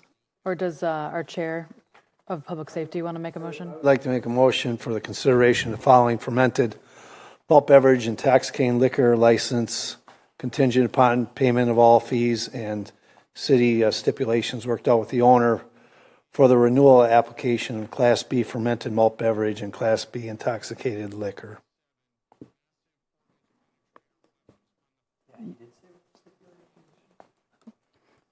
Second.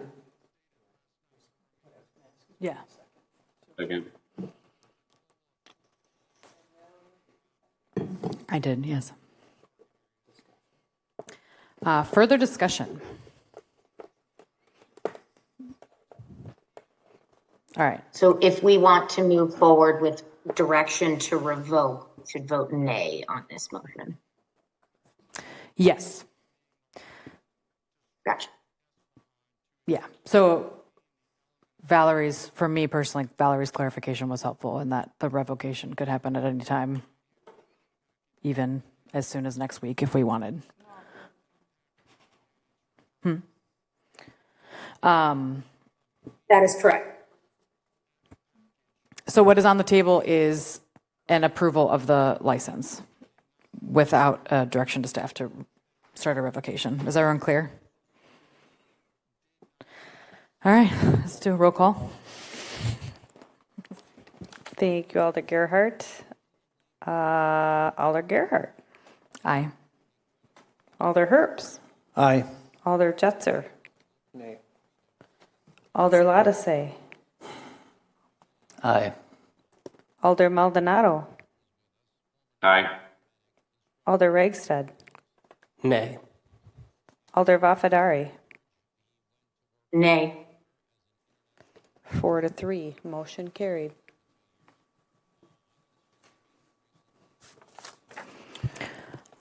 All right. Sure. Mayor. So this is for you, Corey. So while I'm cautiously optimistic and looking forward to the proposed changes and improvement at this establishment, I want to note that staff will continue to monitor the establishment for compliance because public safety is a top priority in the city of Fitchburg. In the event the violation and public safety concern continue, I plan to direct the staff to investigate the potential for future enforcement action, which, if appropriate, will come back to the council for revocation. So we are going to be monitoring you very closely. Public safety is very important for me and for the city. And even though the council just approved any violation of this requirement, anyone, we are going to be here for a revocation. So just to summarize the action, the council did approve the liquor license renewal with the conditions that have been stipulated. We will add those to the liquor license, and as the mayor and common council have indicated, we'll be in regular communication and following up on your efforts to rebrand and so forth. Questions? No, I don't think so. Thank you. Thank you, guys. I'll turn the meeting back over to you, Mayor. Okay, thank you. Are we planning to move? Yes. Do you want to do that after? Okay. Should we do that? Hang on, Mayor, just a second. Yeah, we could do that. I'd like to make a motion to amend the agenda to move the two Finance Committee items, 9A, 1 and 2, which are the two housing-related items, after the Plan Commission items. Oh, after the plan? Okay. So we are going to move with the administrative report? Okay. Okay. Second. Second. All those in favor of moving 9, 1, 9A 1 and 2 after the Plan Commission report, say aye. Aye. Any opposed? The motion carries. So now we are on item Madam number Mayor. 6. If we could amend the agenda one more time, we've got a member of Sustained Dane here to speak on the RCC item, so if we could move that up to immediately after the housing items that we just moved. Okay, I need a second. Second. All those in favor of moving F1 after the, the Finance Committee items, say aye. Aye. Any opposed? The motion carries. Okay. Okay, so now we are on item number 6, is Administrator's Report. Go ahead, Chad. Good evening. I'll be brief with my report this evening. First and foremost, June 30th through July 2nd, Fitzroy Road between Capec Road and McKee Road will be closed for some utilities and infrastructure installments. I want to remind the Common Council and anyone either present or watching this meeting that the two neighborhood plans, the South Stoner Neighborhood Plan and the Greenfield Neighborhood Plan, there are presentations on those plans at the June 17th Plan Commission meeting. I would encourage you to watch that meeting if you are unable to attend. And any comments on either of those neighborhood plans can be submitted to our community planner, Brad Sipple, in our Planning and Zoning Department no later than July 10th. The Police Services Facility Project, I just want to provide a brief update on that the project has been put out or let out for bid late last week. It is anticipated that a vendor will be selected in mid-July and that a contract will come before the Common Council for consideration in August, with anticipated groundbreaking, assuming the council would approve that contract, occurring shortly thereafter in fall. I also want to remind folks that might be celebrating the 4th of July over the next week to 10 days that the use of fireworks is prohibited in city parks, and we would appreciate everyone's cooperation there. And then finally, speaking of celebrations, I do want to indicate and acknowledge that our building inspection manager, John Crook, is retiring next week after nearly 35 years of service to the city of Fitchburg and its residents and so forth. Paul Scott, who is a member of our building inspection team, will move into John's position. And we do want to congratulate John on his well-deserved retirement and wish him all the best. Any questions for me? Thanks, John. Logan wanted to, what did you want to call the event? So there's a staff cookout for the 4th of July, which coincides with John's last day. And I said we missed an opportunity to call it the Crook Out. Nice. But might be a little too on the nose.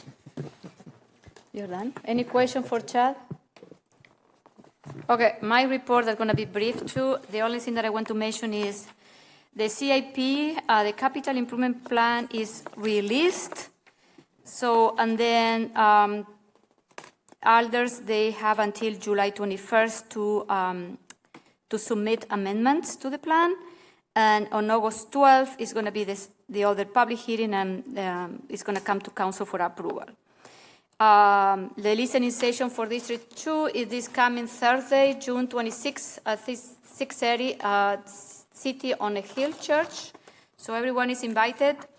It's only for, well, if District 2, but it's open to everyone. And then, what else? EMS contract, the agreement, we met yesterday. We have a final agreement that is going to come through Common Council for approval in the next couple, I think, maybe in August. So that one is almost done after a year and a half. And, you know, I don't have anything to say, so I have more, but we're going to make it short. And then we move to Plan Commission report. I'll start with the resolutions. I'll move approval of I'll move approval of ordinance 2025-013. Oh, nope, I am on the wrong one. Is the ordinance. Yep. I move approval of 2025-013 request by Lisa Kruger, agent for Tim O'Brien, to rezone properties from RR Rural Residential to PDD GIP, Planned Development District General Implementation Plan, to allow for a proposed multifamily residential development on property associated with 2747 South Seminole Highway. Second. This Plan Commission did approve this one. This is the Newcomb development on Seminole and Lacey. We did a minor comp plan amendment for this last fall. Just for reference, we talked about a pickleball facility that's not moving forward, so that property is going to be marketed as commercial. That's just for reference because that's not part of this project. What this is the first phase of the residential units that we discussed. The total amount is going to be 300 units in 5 different residential buildings with parking underground and on the surface with other amenities, including a pool, patio, fire pit, et cetera. This is going to be phase 1, so it's the southernmost building that's right off of Lacey Road. Well, not right off, but towards Lacey Road. I believe it's 88 units in one building that's 4 stories tall.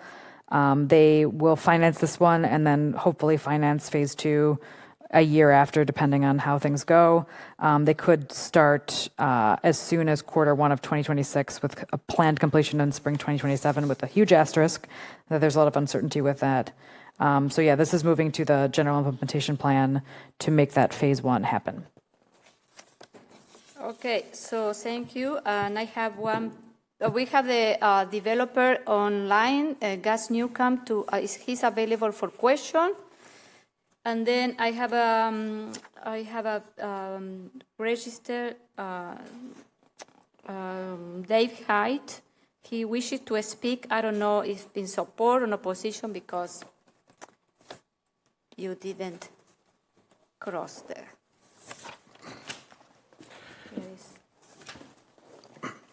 Good evening, David Haight, 5855 Woods Edge Road. I'm vehemently against this. If you look at North Stoner Prairie, it doesn't look at all like it did when it was designed. There was a lot of effort that went into from the community to make sure that it was a good design from lots of different perspectives, transportation, housing, a range of housing, and environment. And none of that gets considered when these things get changed. And that points to the abject failure of comprehensive planning in this city, which is what you would expect when it's unconstitutional, unlawful because it's unconstitutional, and unconscionable. The Plan Commission is not allowed to do planning. The city is not allowed to stop the Planning Commission from doing planning. So this is zoning, but I do want to point out that this will, in all likelihood, have its stormwater go into Great Salt Lake Sub-Zero. And I pointed out in the past that Great Salt Lake Sub-Zero is, in fact, a restored wetland. And I think it was about a year ago at the Board of Public Works, I gave the proof, which the city should have since it signed all the documents, acknowledging it was a restored wetland. And so I just want to, yet again, state that, for example, NR 103 says the first test is there are alternative places where this will be put, where it will not affect the wetland. It's the first test that has to be passed. So I have, as I've said, I have applied for and been granted a contested case hearing for the Edgewood property, and that will intersect with Great Salt Lake Sub-Zero and this. So we're going to have the beginning of the process in this area where Sub-Zero, no longer the owner of Great Salt Lake Sub-Zero, Promega, the owner, and the city who runs it, a wetland, a restored wetland is a regional detention facility. So this will get the same treatment. But I'm asking you to vote for not this. 3 stories is fine. 4 stories is excessive. Thank you. Okay, I am open this to questions, comments. Yes, Dave, go ahead. Mr. Newcomb, if approved, what's the time frame from when you would expect to have this is built and occupied. Hi, Dave. Yeah, as far as the time frame for development, our plan is to develop phase one, which, as Gabriella mentioned earlier, is the southernmost building, 88 units. We plan to start on construction for that one in early 2026, probably the month of February, and then phase the buildings in after that. If things are going well in terms of the market and costing the project, we'd like to carry forward with phase two, just 1 year after phase one. We are, however, looking at other options just in case the market is a little bit different in a year or the project comes in over budget. Thank you. I have a question for Gus. While you're looking for other option, can you explain a little bit more?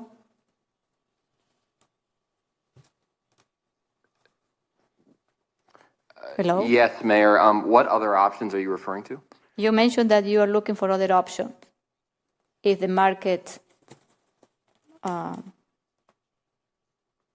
if the market. Yes. Yeah, you mentioned something about the market, and you said we're looking for other options. What I meant by that was we would simply push our timeline off. Okay. We would retain the site and take longer than a year to develop phase two. Okay. Mike. Yeah, there was just a note in the documentation about holding a new neighborhood meeting. I think that would be a good idea. And if you do decide to set something up, just please let me know. I can try to outreach to my district to get some attendance there. And then one quick question in the documents, is there a dog run in this section, like along the Badger State Trail? I felt like it was in one document, not in another. What? Yes, there is. I believe it should be a part of the submittal package we gave in, but there is a dog park for residents that's kind of on the west side of the phase number one. So that would be enough room for the residents of the whole community once it's fully built out to utilize. Okay, just a small comment on that. I know you're looking at removing kind of the vegetation along the Badger State Trail, and that dog run will be right along the Badger State Trail. I would recommend having some plantings or trees that blocks the dog run from the Badger State Trail. If you have a bunch of bikes whizzing past the dog run, that can cause some chaos. So just a small comment, but thanks. Yeah, understood. We'll definitely bring that up with our landscape designer next meeting. Thank you. Okay, any other comments, questions? Here none. All those in favor of ordinance 2025-0-13, say aye. Aye. Aye. Aye. Any opposed? The motion carries. Okay, thank you. I'll move approval of resolution R10925 approving certified survey map request CS 259425 by Ron Klaas, agent for Oregon School District, to obtain certified survey map approval to allow for the subdivision of an existing lot into one single-family residential lot and one outlot on property associated with 3016 County Highway MM. Second. This was passed by Plan Commission. This is a property that Oregon School District owns. They eventually want to build a school there. There is an existing lot that is unoccupied on that property. They're looking to subdivide this lot and then also create an outlot to basically so they can sell it off. It is already low density zoning, so there's no rezone associated with it. It's really just separating off the property so that they can sell it. They do have a well on the property, and they're going to keep the well. They just have to work with the public works staff to make that possible. And the other outlot is going to be stays with the school, and it's going to be part of a school forest eventually. Okay, thank you. Any question, comment? This is pretty straightforward. Okay, all those in favor of resolution R-109-25, say aye. Aye. Aye. Aye. Any opposed? The motion carries. Thank you. Next one. I'll move approval of Resolution R-11025, reapproving certified survey map request CS 254324, Resolution 11824 by Aisha Laquat, agent for Hopu Holdings LLC, to obtain certified survey map approval for the purpose of consolidating 2 existing lots into 1 buildable lot on property associated with 2735 Rimrock Road, Olive Tree Condos. Second. This was passed by Plan Commission. This is basically reapproving a CSM, a certified survey map. They expire after 1 year, and this happened to expire in the time period that we've been doing the rest of the approvals. So really, nothing new here, just doing it as a matter of course because it has to be reapproved. Okay, any question, comments? No? Okay, all those in favor of resolution R-110-25 say aye. Aye. Any opposed? The motion carries. A couple more quick things, Mayor. We did a conditional use permit for Promega. They are building a boardwalk, 725 feet long, 6 foot wide, 1 to 2 feet above the water surface. That's near their property. It's going to be constructed from January to March 2026 when the water is frozen, and it'll be open in the summer. It is available to the public, so be a really cool little. Basically, the reason why is that the owner thought it was a beautiful property. There's a spring out there and wants the public to be able to view it. So it'll be open. It'll be open summer of 2026 because it's going to be built in January to March of 2026. So that's exciting. And then it's the department report. They're interviewing for Zach's position. They have an intern working on the farmland preservation project. And then they're also, we had a presentation as well about the Greenfield neighborhood plan and the South Stoner Prairie neighborhood plan and discussed it. And there were resident feedback, mostly for Greenfield. So if anyone's interested in that presentation, please look at it, just reflecting what Chad just covered. That's all. Thank you. Thank you. Okay, so next we move to Finance Committee for item 9A1 is... I'll move approval of Resolution R-10225, approval of the deferred loan agreement and documents for the Uptown Hills Workforce Housing Development. Second. Finance Committee approved. Thank you. So we have online Sean O'Brien, who is the developer for North Point Development, and then Tyler Manley, he's from Axley, and Keith Dole for Ehlers Consultants. So, and I can give some context. Yeah, you Mayor. can do it. Yes.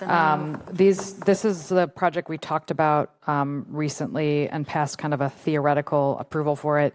But this is actually the loan documents and Eller's memo as well to give context. It's a $330,000 deferred loan coming from the Affordable Housing Fund dollars.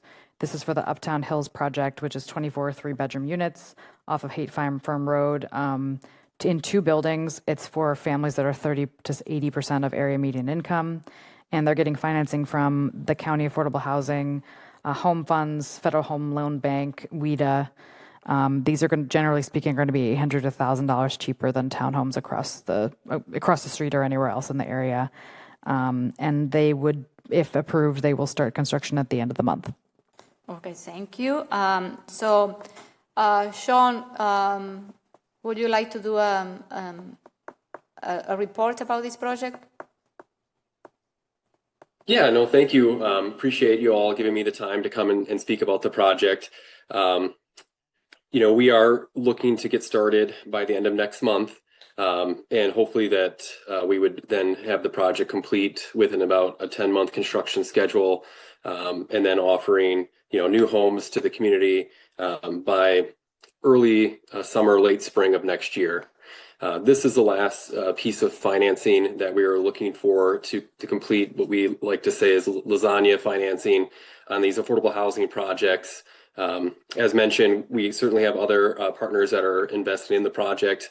And when we first started the discussions with the city, we talked about, would there be an opportunity for TIF as it's in a TIF district? And we kind of went down this path of the Affordable Housing Fund as a great opportunity to not only allow for, the property taxes that we'll be paying on this project to maintain the city of Fitchburg. Oh, sorry, Joe, you're not mute. Okay, now you're right. I'm sorry. You're quite all right. And a lot of times when we work with communities for TIF, a lot of the expense goes to paying for interest costs as the pay-go TIF, takes time to recoup, over that maybe 12 or 15-year period. So having a direct loan with the city is much more beneficial, and it's also a resource that does get paid back to the city of Fitchburg. As mentioned, the project will provide 24 new 3-bedroom townhome units. They'll either come with, underground parking garage for one of the buildings, or an attached, a garage that's specifically for that, townhome. So the 6-unit building, all those garage spaces will be for those individual townhomes, and then on the 18-unit building, we'll have underground parking with substantial amounts of parking for folks. The project will be sustainably designed. We will be achieving Energy Star new construction certifications, and Wisconsin Green Built Home certifications as well. And so we're just really excited about this project, and super appreciative of the city considering the use of these affordable housing funds in this way. Thank you, Sean. I would like to ask, what is the name? Oh, Tyler, do you want to add anything else? I would just add that the documents that we prepared are fairly standard documents for these types of transactions. I'll just go through the documents quickly here, but you have a set of documents including the commitment letter, the loan agreement, the note, the land use restriction agreement, and then a mortgage against the property. All those documents secure the city's interest in the property as a security interest, will be behind the main lenders in the project, but still have security in the loans given by the city. And then eventually, when the term comes, or if the borrower decides to prepay, they can do so. So there is security there, and then there's an interest included, and the city would be getting their funds and interest back from the loan. And happy to answer any questions about the documents themselves, if anyone has any. Thank you. And then I move to Keith. Anything else that you want to add? Yeah, I would just add that as your financial consultant, Ellers, when it comes to developers requesting public assistance from the local community, we want to make sure that we're providing the minimum amount of public assistance to make this project financially feasible. Due to the level of funds the developer was able to receive in concert with city staff, it greatly reduced the portion that the city needed to provide here. And when we looked at providing these funds through a TID, ultimately it was a low dollar amount that the developer was going to be able to monetize through a private lender. Since the city had access to these affordable housing funds through the TID extension, we were able to leverage that to make it more efficient to monetize these funds for the developer upfront. And now this is a benefit to the community, because instead of these dollars going out and not coming back, they're ultimately going to be recycled eventually once this deferred loan is repaid. So that's money that the city can now leverage 17 years from now to obtain additional affordable housing units. So we just want to ultimately create a revolving loan fund for the community. And this is the first place to start with this project to see how it functions and being able to potentially utilize this on other deals in the future. Thank you. So I would say that I am very happy that we're using the affordable housing funds. And this is the first project that we're going to, the second project after the efficiency navigators that we are moving forward with the housing development. So I am very happy with this project.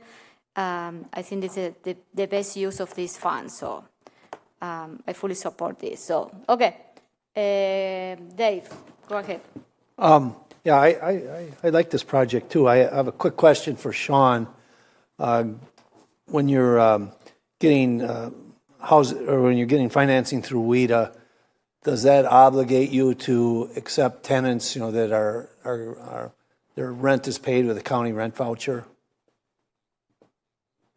So all of the projects, and we have a third party that manages all of our all of our rental properties across the state and other states as well. But each individual property has a tenant selection criteria, and that tenant selection criteria indicates, what sort of things someone would be denied for. And, in terms of, would a tenant that maybe has a housing choice voucher be denied simply because they have a housing choice voucher? That would not be the case. I do not believe it's legal in Dane County to do that anyway. But each tenant is going to be screened for criminal credit and other rental history items, and basically held to that criteria to whether or not they would be able to move forward with the lease. And then once that tenant moves in, they're held to the terms of the lease and that sort of thing as well. Thank you. Okay, Gabriela. I said this in finance as well, but I support this project. I think we need to spend this affordable housing money. We have over $10 million. Loans are an interesting way for us to leverage those funds, and I think we should do that. For anyone that is not aware, we have $10 million sitting in the bank account that can only be used for affordable housing. And so this is what we're doing with that money. One of the many things that we will be doing. Sean has brought great projects to the community before. I think it's amazing that these are 3-bedroom townhomes. You don't see a lot of 3 bedrooms coming through on market rate developments that we see. So I think it's great for families, and excited to see something new come through and that we can fill that gap to make this possible. Thanks. Thank you. Any other comments, questions? No? Okay, all those in favor of resolution R-102-25, say aye. Aye. Any opposed? The motion carries. Thank you, and congratulations. Thank you, everyone. Thanks, Sean. So next, I'll move approval of resolution R-103-25, directing city staff to collaborate with Gorman and Company for home ownership per the terms of the Gorman proposal and analyze the financing and economic feasibility of a project for future common council consideration. Second. Finance did approve this. approve, okay. So we have, I'm going to call Dave Height. He wishes to speak, I assume in opposition to this? Yes. Okay, so I'm going to cross this here. Again, David Haight, 5855 Woods Edge Road. So I'm against this. This is, I think, outside the core function of the city. I think as the governing body of the city, you have to ask yourselves, what business are you in? The business should be providing the best services for the lowest cost, and the city should be focused on what it's good at and get better at it. And as I read the Ehlers advisor's paragraph, he's basically saying is, where's the plan? That there are a number of consequences, and having a proposal is not the same as having a plan. And then the other reason that I'm against it, and I would have been for the previous proposal, is the posture. So the posture is different. So the posture on 9A1 was an opportunity that presented itself to the city council. It's not the city going out looking for an opportunity. It puts you in a different posture. The posture is you want to make something happen. That's dangerous when it's not your money. Right? You don't have the same level of care. I don't care how much you might convince yourself otherwise. You're looking to spend that money in some way, rather than sitting back and letting the market do its work. I mean, what's the posture of the markets, the financial markets been since COVID? Awash in trillions of dollars of available funds. And if the big, beautiful bill passes, what's the tax cuts for all the people who already have enough money? What are they going to do with it? They're going to have to invest it somewhere.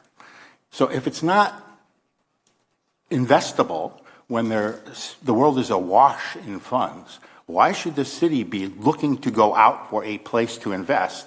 Rather, the city is better off with its $10 million saying, come to us. Like the last proposal, a good proposal, they've done all the work, the city puts the last little bit to get it over the finish line instead of the city coming in first and taking the risk. You really want to be the tail where everything else is in place, and when you commit city funds, it's at extremely low risk that's measurable, and that's the difference. Thank you. Thank you. And then we welcome Gary Gorman. He is a developer behind this proposal. So, Go ahead, Gary. Let me just give a little bit of background. I live on the corner of Wayland Fish Hatchery on a farm. It's been in our family since 1852. I've been in the real estate development business for 41 years. And my wife Mallory is on the Affordable Housing Committee for the city of Fitchburg. And she showed me a proposal for a lease-to-own project last fall. And I was very critical of that proposal for a number of reasons that I won't go into right now. Her response to that was to challenge me to come up with a better idea. So I discussed it with folks in our office, and ultimately we came up with a proposal that you have in front of you after significant conversations with Mr. Brecklin, Mr. Zimmerman, and the mayor.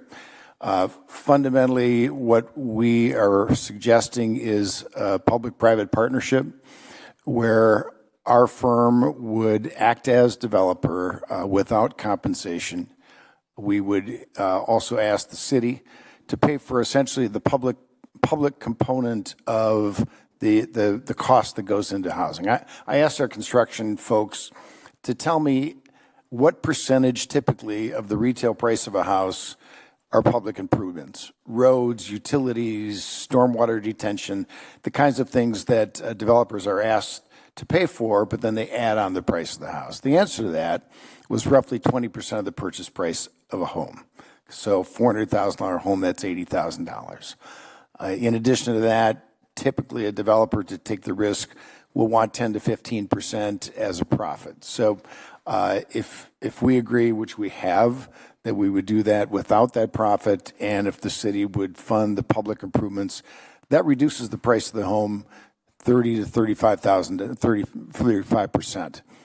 And that's substantial. So that's really what we're talking about here, is a public-private partnership. Our role would be to act as a developer without compensation. And you might ask, why would anybody in their right mind do that? The answer is that we operate in 12 states, roughly 28 communities in those 12 states. Many of them ask for a proposal for affordable single-family home ownership for first-time home buyers. And if we're able to come up with a prototype system that works, frankly, in my hometown, then we're going to be able to roll that out in other communities. So that's why we would do it. We have the capacity to do it in terms of experience and balance sheet and so on. What we're asking the city to do is partner with us, and the city's share would be to pay for those public improvements, probably through an upfront TIF, as well as using some of the housing funds for a soft down payment loan. That's the bones of it, and the key is that we're doing this in two steps. One is we're presenting the basic fundamental of the transaction to see if that's acceptable to the council. If, in fact, it is acceptable, we will then work with staff to find an appropriate site. We'll do the engineering. We'll come up with detailed costs in terms of what the infrastructure would cost. There's some examples of what it might cost in here, but that's hypothetical. We're willing to, if the first phase is approved, we will go out, identify the site, come back with absolute details to propose to the city in terms of what the cost would be for the city's share. So that's the essence of it, and happy to answer any questions you might have. Thank you, Gary. I will make some comment. I remember when you came last year with this proposal. We have been talking about since August last year, I think it was September.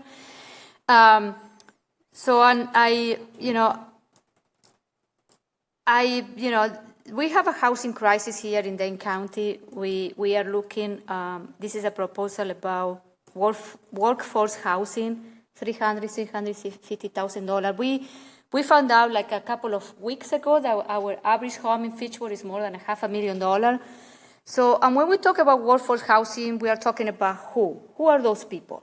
Are our teacher, police officer, firefighter. These are the people that they cannot afford to live in the city because of the cost of our housing. So And I think that the idea that I always believe that if we want to be serious, the city of Fitchburg, on how to bring solution about the housing crisis, we had to have a scheme on the game. I have mentioned that several times to you. I know this is a risky, we've never done it, but it doesn't mean that we should try. And this is as the proposal look. It's a proposal, it's not a legally binding document. What we are asking is direct the staff to work with Gary teams, to look for the parcel, the lot, and then we are going to have the second way Gary mentioned, phase 2. But the other thing that I will say, Gary, is, I trust you, because if it were a developer from Chicago with this proposal, I would say no way in hell. You know what I mean? But I know you, I know your reputation, I know you care about the city of Fitchburg, you have the expertise, and this is why, I trust you that you are going to deliver a good product. Thank you. Yes, it's a risky proposition, yes, but sometimes if we need to make real change, sometimes we need to take some risk. And I think, but this is my, personal opinion, and I think this is the first step, so look at that. We are directing staff to work with Gary on the phase 2, that is to find the lot and then we are going to have, when they found the lot, and that one is going to be key on how much it's going to cost the initial investment to this project, then we're going to continue with the conversation. But I think we need to be open to this. That's it. Okay. Dave. This is more a question for Mayor and Finance Chairman. As Gary elaborated, we'd be asked to put in the infrastructure. Is there a mechanism that the city would be paid, get paid back? We talked about these other things. Would mechanism that that the taxpayers would recoup that $80,000 per unit, or we're just saying, all right, you homeowners, existing taxpayers, it's $80,000 that we're giving to defray the cost of your house. No one defrayed the cost of my house or my neighbor's house, and so that's the question I have for you. Is there a mechanism, for the taxpayers to recoup that? Now you're going to tell me, well, it could only be used. We kept the TID open 3 more years. It could only be used for housing. Well, we could have closed the TID, and we would have had that tax money coming into us in the school and the district. So that's my question to you. You don't have an answer now. You can research it. But yeah, I can take that one, Alder Herbst. Until we have a site, we don't know, I think is the straight answer at this point in time. And I think the intent of the proposal would be is to use a TID district to finance or otherwise pay for the cost of that infrastructure. There could be steps that were taken through a phased approach that would minimize the city's exposure and its taxpayers' exposure to risk. And depending upon the size and scope of the TID district, there may be adequate increment being generated through that district that would cover the cost associated with this particular project. One of the things that is in the staff memo is what the estimated tax impact would be of in the case of the example, 75 homes at $300,000. Obviously, that does not generate enough increment to pay for what the estimated costs are in the hypothetical example. But again, I think the important part at this point in time is we're at phase 1.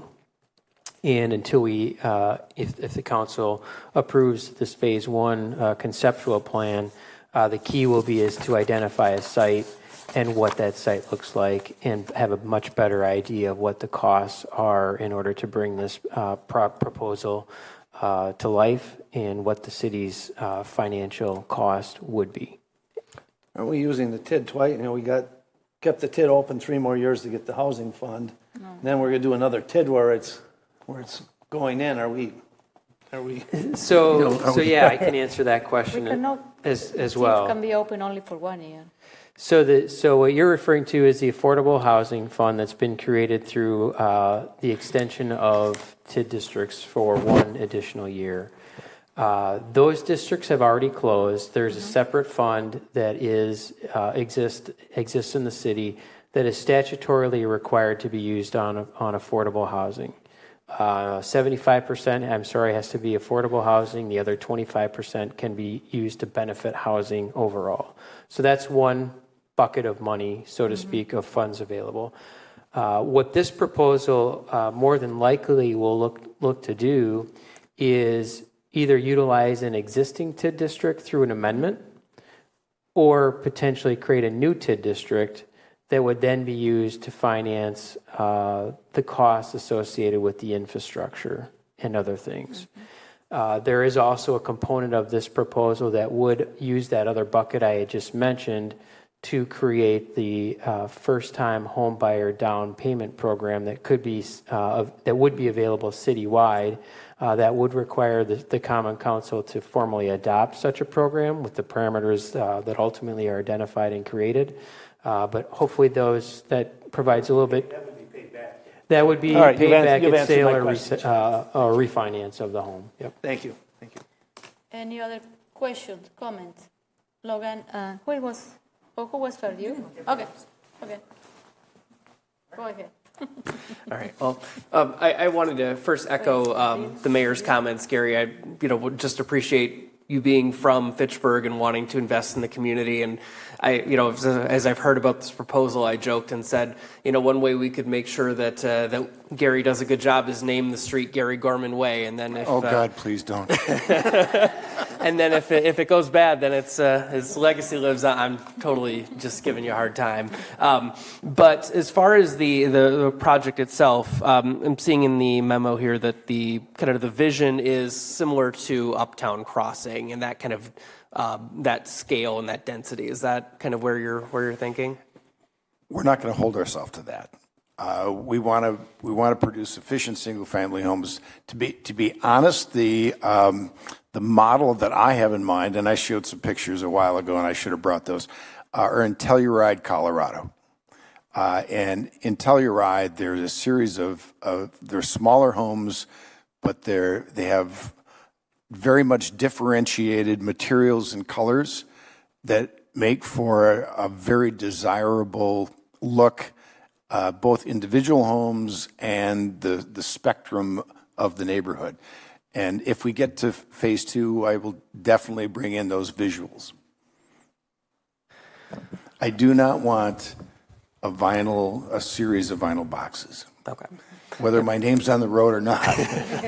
So, yeah, I guess, I'll just say from, to kind of to Alder Herbst's point, if we're going to be, fronting the infrastructure, through whichever mechanism or mechanisms are most logical, I would prefer to see some component of density. I think, like what Uptown Crossing is, still in that single family, or even I live near the Inspiration at Swan Creek that's going in, something of, kind of about that scale.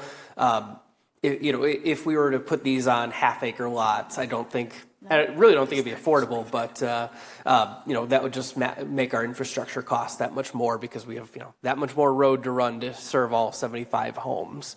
I'm with you on that. All right, and then I guess I think one question for staff is if we move forward with this phase 1. And then we get to phase 2 and we decide that it's not something we want to pursue.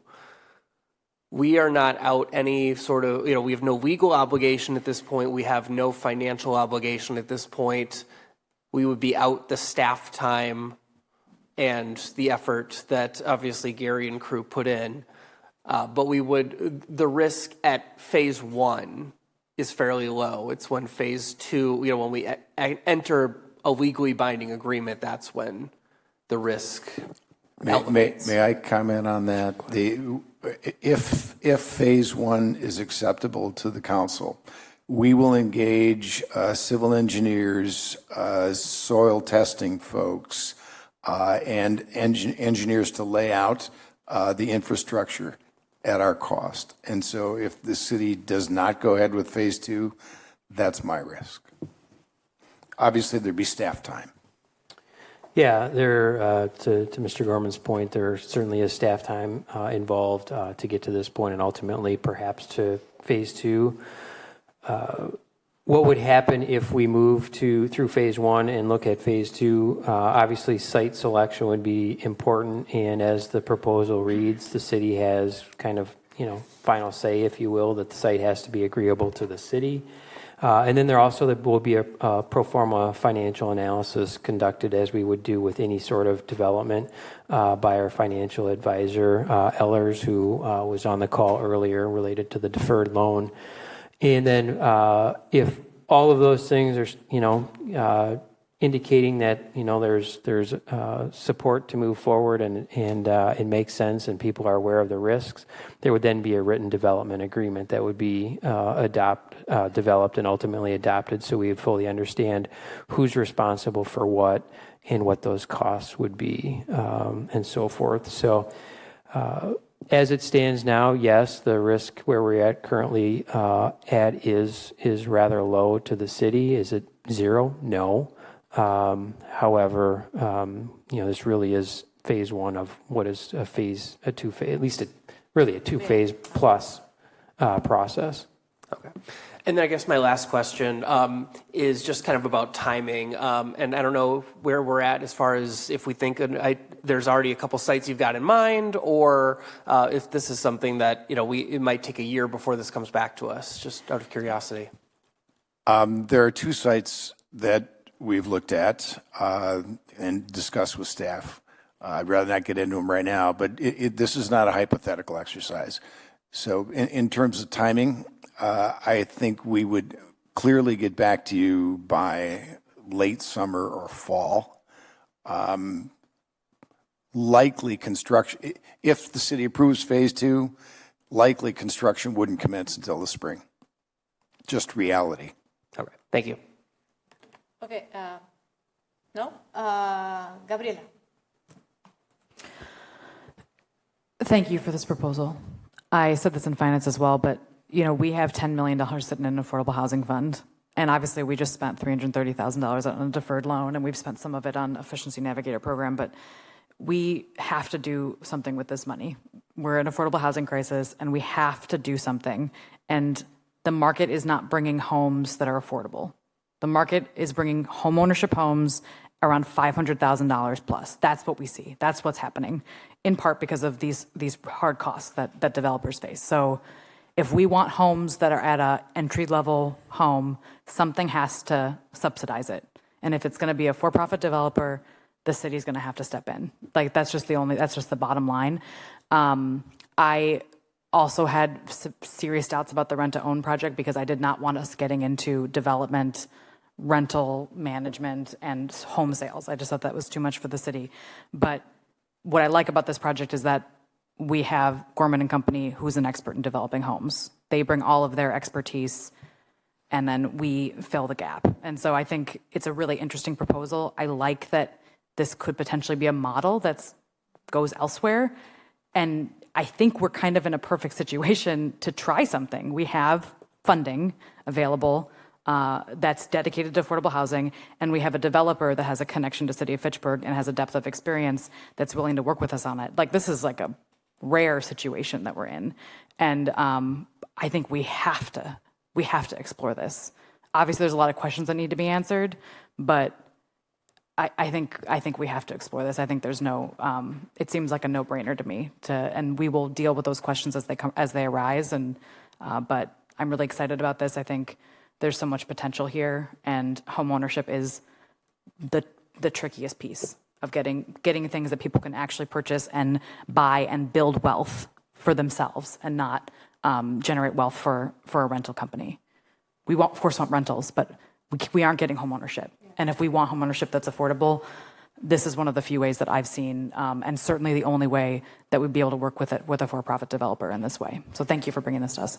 You're welcome. Okay, Bill, do you want to say something? Sure. I've made no secret of my displeasure in general with single-family home development. It's, for the reasons outlined earlier, the infrastructure costs are very high.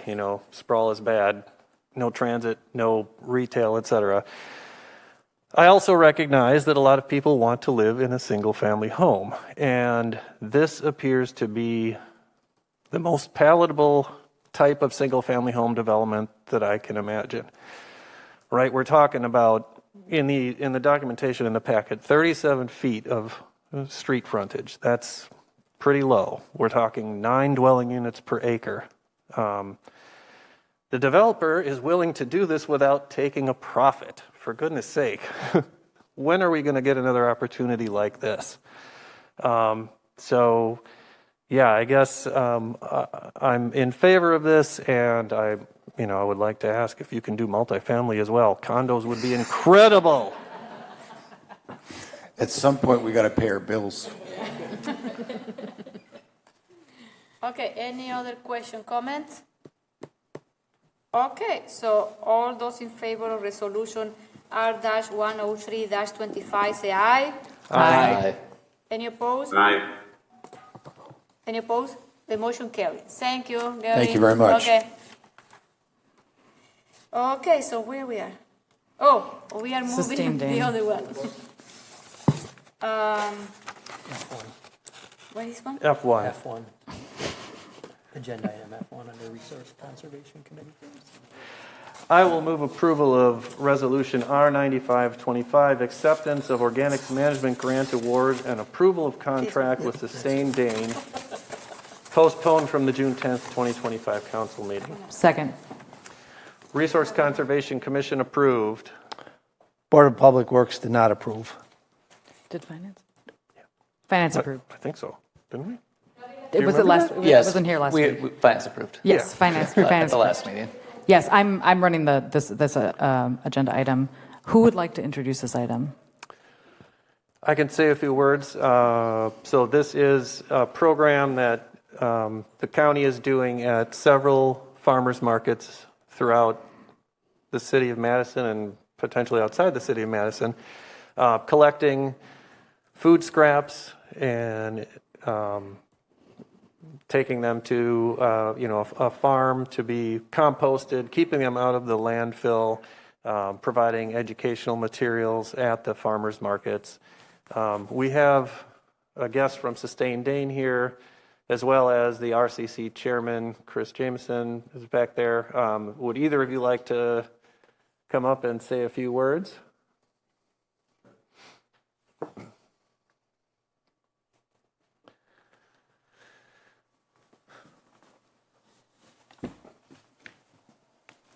All right, good evening. So my name is Chris Jimison, and I'm serving as the current chair of the Fitchburg Resource Conservation Commission. By day, I'm a practicing geological engineer specializing in solid waste management. I work closely with the Dane County Department of Waste and Renewables. I am here tonight in support of the council passing this resolution R9525. One of the components in our recently approved sustainability plan in Fitchburg is waste management. Waste management strategy number 2 set the target for Fitchburg to increase organics and compostable diversion from 12% to 22% of total municipal solid waste handled in Fitchburg by 2030. In 2012-2013, we conducted an organics collection pilot in Fitchburg and learned that 1, hauling cost would increase on a per resident basis as food waste needs to be picked up weekly if we were to do curbside collection. And 2, contamination levels were too high at that time. This resolution is a great opportunity for us to pilot test an organics drop-off site in Fitchburg, which is one of the suggested actions items in our sustainability plan. According to the UN Environment Program Food Waste Index report in 2024, approximately 1/5, 19%, of food available to consumers is wasted at the retail, food service, and household level, amounting to 1.05 billion tons and leading to economic losses estimated at 936 billion annually across the world. So how would this work? It's simple. When you come back to pick up your fresh fruits and vegetables at the Fitchburg Farmers Market, bring along your food scraps from home if you're not already home composting. Instead of throwing them in the trash, drop them off at the designated location. These scraps will then be transported just a mere few miles away to the neighborhood food solutions, where they will be turned into nutrient-rich compost. This compost can be utilized to enrich our local agriculture, promoting healthier crops and a more vibrant local food system. It's the cycle of sustainability. Food from earth and then back to the earth. Alternatively, food waste going to a landfill no longer provides the value back to our local soil nutrition. The heaviest component of our waste is typically our food waste. We pay for this as part of our solid waste contract as landfills collect tipping fees on waste based on the price per ton basis. By approving this resolution that has grant funding from Dane County, it helps us take deeper steps to provide more outreach to residents on reducing their food waste being landfilled. It also helps our Resource Conservation Commission collect feedback and data from Sustain Dane to help make future recommendations on how to increase organics diversion in an economically feasible manner in Fitchburg as Dane County shifts to increased organics diversion in the next 2 to 3 years. Thank you for your time tonight. Thank you, Chris.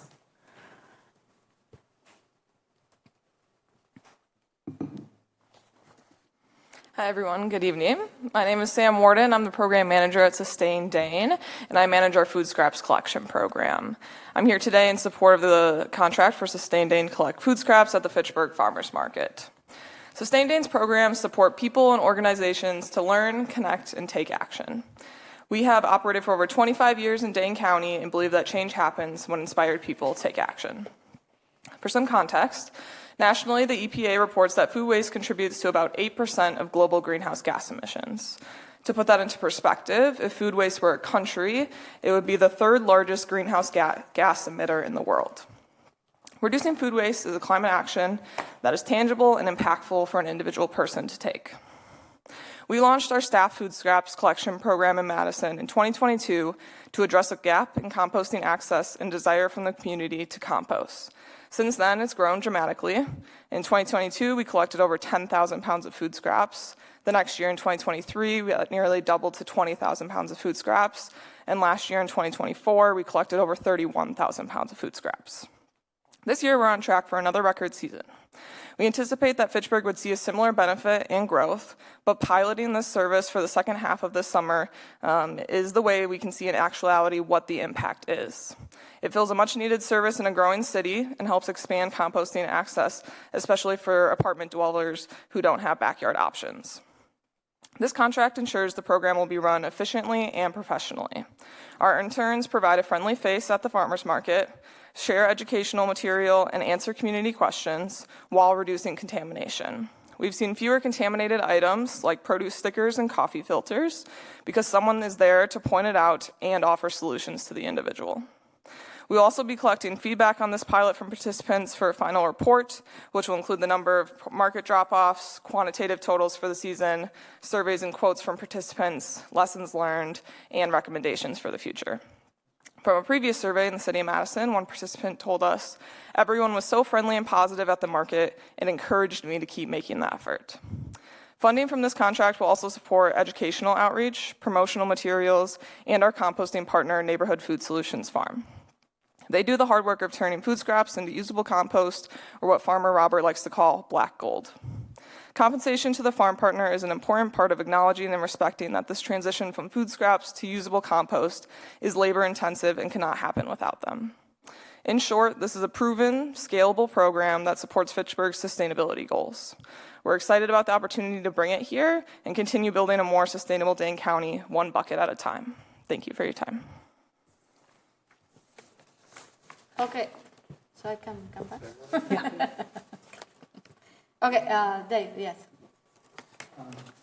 I'm a big composter. I have 3 compost bins in my yard. I can tell you no vegetable waste goes into our garbage, and it hasn't for years. We're looking at spending $10,000 for this, and as Alder Jetser pointed out to me, well, people that live in apartments don't have the opportunity to compost like you do. I would like to point out that it is a dirty business. In the summer, 6 months a year, I'm fighting fruit flies in my house. Okay, occasionally I'll find mice in my compost. I don't think the apartment places really want their tenants storing large amounts of vegetable waste, in their apartments. I think there's some other options, encouraging apartments to put in their own composting, finding ways to get more compost bins to our residents. We used to be able to buy them for about $30, the black plastic ones. County sold them, and then all of a sudden they changed to some fancy thing that was $150 that didn't work worth a damn. I think we could spend this money much more effectively and divert far more waste from the landfill, by some simple things. I don't really believe we need a lot of education. People are relatively smart, about these things. I just don't see bringing your pail and dumping it in there. I think there's better ways for us to divert, and that would use less energy too. That's all. May I respond? Gabriela? I'm excited about this program. I would be a person that would use this. I live in a townhouse. There's no way we could have a compost bin at our house. But I feel guilty every single time I throw away. I do store food waste. I just store it in my garbage can until I take it out, which is usually a week or more. So I just like the idea that I'd be able to set it aside and put it somewhere, because to be honest, I do consider myself a very smart person, and I do not know what to do with my food waste. And it's a frustration of mine in terms of sustainability. So the idea that I could put it aside and then just bring it to the farmer's market once a week, it's something that I would do. And it's something that I would be really excited to be able to have a place to take it. And so I have to imagine that there's lots of other people in the city of Fitchburg. I guess that remains to be seen. If we do approve this program tonight and it goes forward, we're going to see what the impact is. I'd be excited to kind of share that's an opportunity. I do kind of see this as an experiment. It's a decent amount of money, but I think of it as a service to the community, because I think there are a lot of people, just like how they want the recycling site available so that they don't have to throw away any of their cardboard, so that they can take it to a place and they know they have a place to go. I think people will see this as a service. They have a place in Fitchburg once a week where they know they can bring their organics collection, and I think the taxpayers would see that I think a lot of taxpayers would see that as a benefit to them. So I'm excited about this potential for this program, and appreciate that Sustain Dane is the one running it. It's a nonprofit organization that's doing all these great things for, I'm sure, a very efficient amount of money. Thanks. Thank you. Micah? Maybe this is a question for Ben. Is there a reason we aren't partnering with Dane County on the current bins that they're putting in other areas in Madison and Verona and McFarland, et cetera? Yeah, I think when they were just choosing their locations, it might have been that Fitchburg was maybe a little close to Madison, and I think they wanted to kind of have a more slightly geographically diverse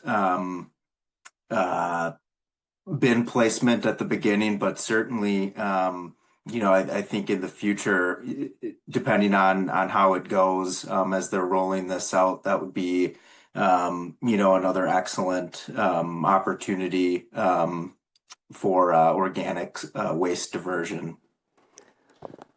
Okay. I want something like this. I want to have a way to manage this collection. I believe in everything that was set up here about the scale of this, the percentage of waste that is being diverted to landfills. I don't see how this program makes financial sense. 3,000 pounds, $10,000 for 3,000 pounds of food is more than the cost to buy the food in the first place. Looking at the EPA's 3,000 pounds of food waste is approximately a ton of carbon emissions. And looking at the just the EPA, correct me if I'm wrong on any of this, I just looked it up, but like the EPA has a social cost of carbon calculator, and the social cost of 1 ton of carbon emissions is $200. And I want to have a program for this. I want to have something that works. $10,000, it's just, I don't, yeah. So yeah, I'll leave it there. It just seems like a lot of money for what we are trying to accomplish. I mean, we could buy 100 of those composting bins and give them away for free for this money, and that would divert 3 times as much food waste over the course of a year than this program would, and it would then continue on into future years for as long as those bins were available, or for the life of those bins. So I'll leave it there for now, if anyone else has comments. Okay, no, Logan. So I'll echo what Alder Gerhardt said. I also live in a multifamily, I live in a condo, and there is very little way that we could feasibly do any sort of, on-site composting. I also would like to think that, that I am generally pretty well informed, but I also would have no idea, I learned tonight that I could not put my apple stickers in the compost. So I've already learned one new thing, which is if you learn one new thing a day, it's a good thing. So I see some value in this other than, just kind of the bins, that we were able to buy, for example. That being said, I also think, just the scale that Alder Lattice just pointed out, it does seem like a lot, per pound, to implement this program. And on the flip side, I also recognize that if this pilot were successful and we were able to move forward in the future with economies of scale, it would likely not cost as much to implement on a broader scale after we get a sense of what the appetite is in the community for this. And I'll also point out that I would have concerns about wanting to just, buy bins and say, here, everybody go do your own thing, or any sort of curbside pickup, because again, we're then missing out on those multifamily residents. And that is quickly becoming a growing number of our residents who already are, paying taxes and don't receive the, Pelletary curbside pickup or brush pickup. It's one more thing that kind of furthers that divide between the lower density, the single family, the duplex homes, and then, the apartments and the condos. So, I also think of it from that lens as well. So I guess, after all that being said, Ben, I don't know if there's any sort of other programs that we've tried in the past. As a newer council member, I'm certainly not familiar with any, but as a interested Fitchburg resident, even if I take my council hat off here for a second, I don't know if there's anything else we've explored or tried. It sounds like we did one program a couple of years ago, but I'd just like to see, what other options we may have considered and deemed, either a success or a failure or infeasible. Yeah, so several years ago, as Chris mentioned earlier, there was a pilot project that included the Swan Creek neighborhood that was essentially a curbside collection of organic materials. And there was very good feedback received from the people that participated. Ultimately, the issue with that program at the time was there wasn't really a place to take all of the material. So it started out, I think they were taking it to Columbia County, and then there were some contamination issues, and it ended up going to, it had to be trucked up, I want to say, to Oshkosh or something, which I think, that's really not practical. So again, and that's kind of one of the downsides with the curbside collection, especially as people maybe are getting used to composting, what can go in and what can go out. If the person collecting the compost is getting a a feedstock that's just unusable, then that just isn't going to work. It's not going to be sustainable for that who's ever collecting the compost, because they're not getting what they need. So yeah, there was that. I think kind of with what some of the other council members have stated, there's almost 50% or so of Fitchburg that lives in apartments or condos. Backyard composting, of course, if you can do it, that's the best. You're just letting everything, compost in your backyard, but that's, there's plenty of people that just in reality, they're not going to do that, or they're not interested in doing that, or they can't do it because, it just doesn't work with their household. So, you're kind of trying to get some of those people that maybe don't have the same opportunities involved with organic management, diversion opportunities, but then also kind of the education component as well. Talking to the people at the farmers market, I think there's a lot to learn, and people would be interested to really learn a little bit more about the effects of food waste really on landfills and just the environment in general. Absolutely, and I think of that when I drive by the ever-growing landfill on the southeast side of Madison as I'm heading to visit my grandma down Highway 12 a little bit farther. So I think it's a worthwhile goal to pursue.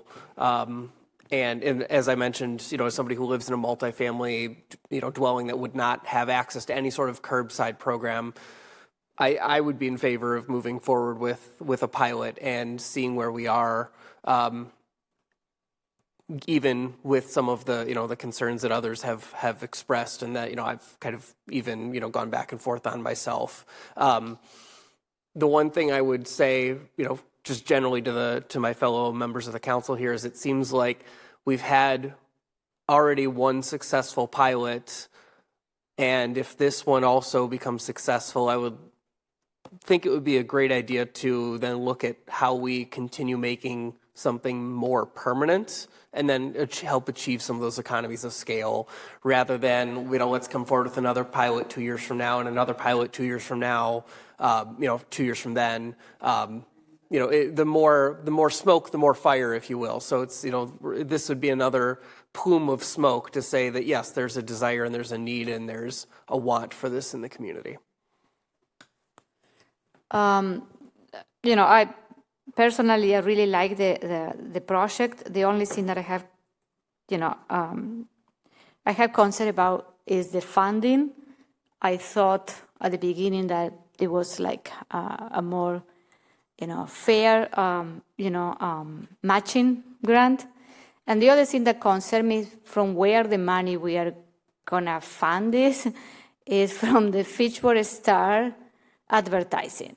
And this is something this money that we need to, protect, because this is the money that we use to do our outreach into the Fitchburg Star.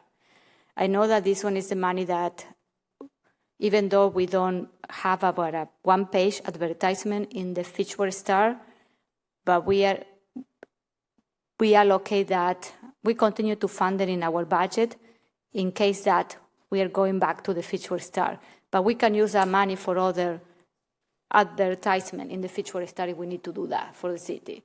So that one was concerning when I saw from how we're going to fund this, because I don't know.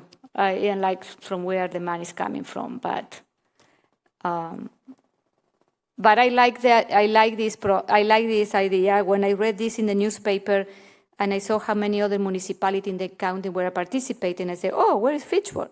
You know what I mean? And then 1 week later, this resolution was moving forward. But I think I have concern with some of my fellow council members about the math is not there. I don't know. I very much want to see us partner with Dane County on the things that they're already doing in the city. It's a cohesive goal then throughout the county. It's in many, many other communities. It would work here incredibly well. Oh, yeah. So I would love to provide whatever support or help I can to push that forward if we could get something like that here. Bill. This program also is working throughout the county. I'll just point that out. I guess, it's $10,000, which maybe you think it's worth it or not in when you think of trying to scale it up or run it in perpetuity. But as Logan pointed out, this is a kind of a trial run, and I think we haven't done anything like this in over a decade, and I think it's high time that we did. There are concerns, but I think, grand scheme of things, this is not an enormous sum of money. And I think for 12 weeks, we can collect scraps, see how it goes, see how the education goes, see how well it's received by the community. And I think it would be great for us. And, there's real world implications here. As Chris pointed out, the heaviest things that we throw into the landfill are our food scraps. And we do pay every year to have our trash hauled away. And so to the extent that we can minimize that will lower our costs. So you said 3,000 pounds of food scraps will create a ton of CO2 or whatever. Regardless, food scraps produce nearly 60% of all the methane that comes off of our landfills, and that is not an insignificant contributor to greenhouse gas emissions nationwide. In terms of funding, I guess, Ben, did you want to say anything about how we're paying for how we would pay for this 12-week trial run? Yeah, sure. So there was the grant from Dane County Waste and Renewables. It wasn't quite the amount we were looking for. It ended up just being $1,000 from Dane County Waste and Renewables for this. And then you have the remaining cost split really between money that was allocated for kind of public outreach and education, and then the remaining fund would come from money that was allocated for Fitchburg Star advertising. Joe, go ahead. Yeah, I mean, I don't have a lot to add. I think many of my colleagues summed it up, but I really just want to highlight the educational opportunity and also the opportunity for visibility for the city. I think that alone is going to go far in just promoting the value of composting and the accessibility of it. It's funny, my mom lives in Milwaukee and she texted me like 3 days ago, literally an educational brochure about composting. I've been composting for probably about 16 years. And I always try to convince her to do it. And she's always like, kind of thinks it's too difficult and doesn't want to get into the mechanics of it. So like just literally her receiving a brochure from where she lives actually got her to think about it more deeply. And I think if we open up this, opportunity for our residents, it will, I think it'll gain waves, and we can't necessarily quantify the impact of that education and what it'll do for individuals in replicating, that behavior. So I'm in support of this resolution. Okay, Gabriela.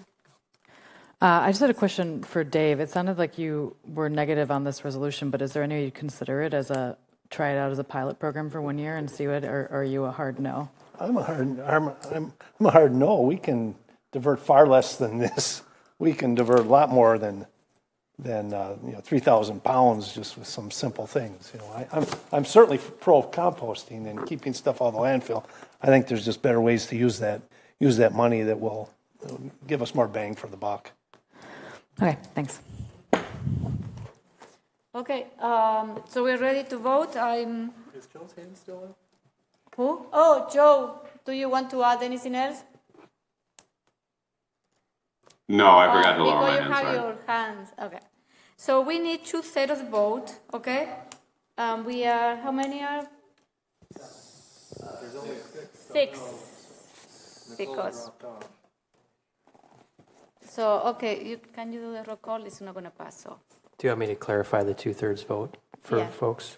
Ordinances in a 2/3 vote require 2/3 of the members of the body as a whole, not as the members present. So what that means in this case is that while there are 6 members present, that would mean 6 members would be required to pass this. Okay. Please do roll call for the record. Thank you, Mayor. Alder Gerhart? Aye. Alder Herps? Nay. Alder Jetzer? Aye. Alder Lattice? Nay. Alder Maldonado? Aye. Alder Ragsted? Aye. And Alder Vafadari is absent. Yeah. Okay, so the motion failed. Okay. Thank you. Thank you for coming. Okay, so where we are. Okay, so we move to 8B1. So Board of Public Works, Dave. Bill's going to handle these. I missed the last meeting. You missed? Okay, Bill, go ahead. I will move approval of Resolution R9825, approving an agreement between the City of Fitchburg and Dane County for Fish Hatchery Road repairs. And the Board of Public Works approved. The Finance Committee approved? Finance approved. I'm sorry, we need a second. Second. It was second by Logan. It's 9:30. Finance approved. Okay, Bill, what is this? Concrete turn lanes at along Fish Hatchery Road at Lacey and East Sherrill, and there are a few other spots are in need of replacement. The county, this is a county road, and the county is responsible for essentially the width of a standard county road, and Fish Hatchery Road is wider than that. There's this, we need a cost-sharing agreement between the city and the county, similar to the one we have for Fish Hatchery Road north of Brendan Avenue.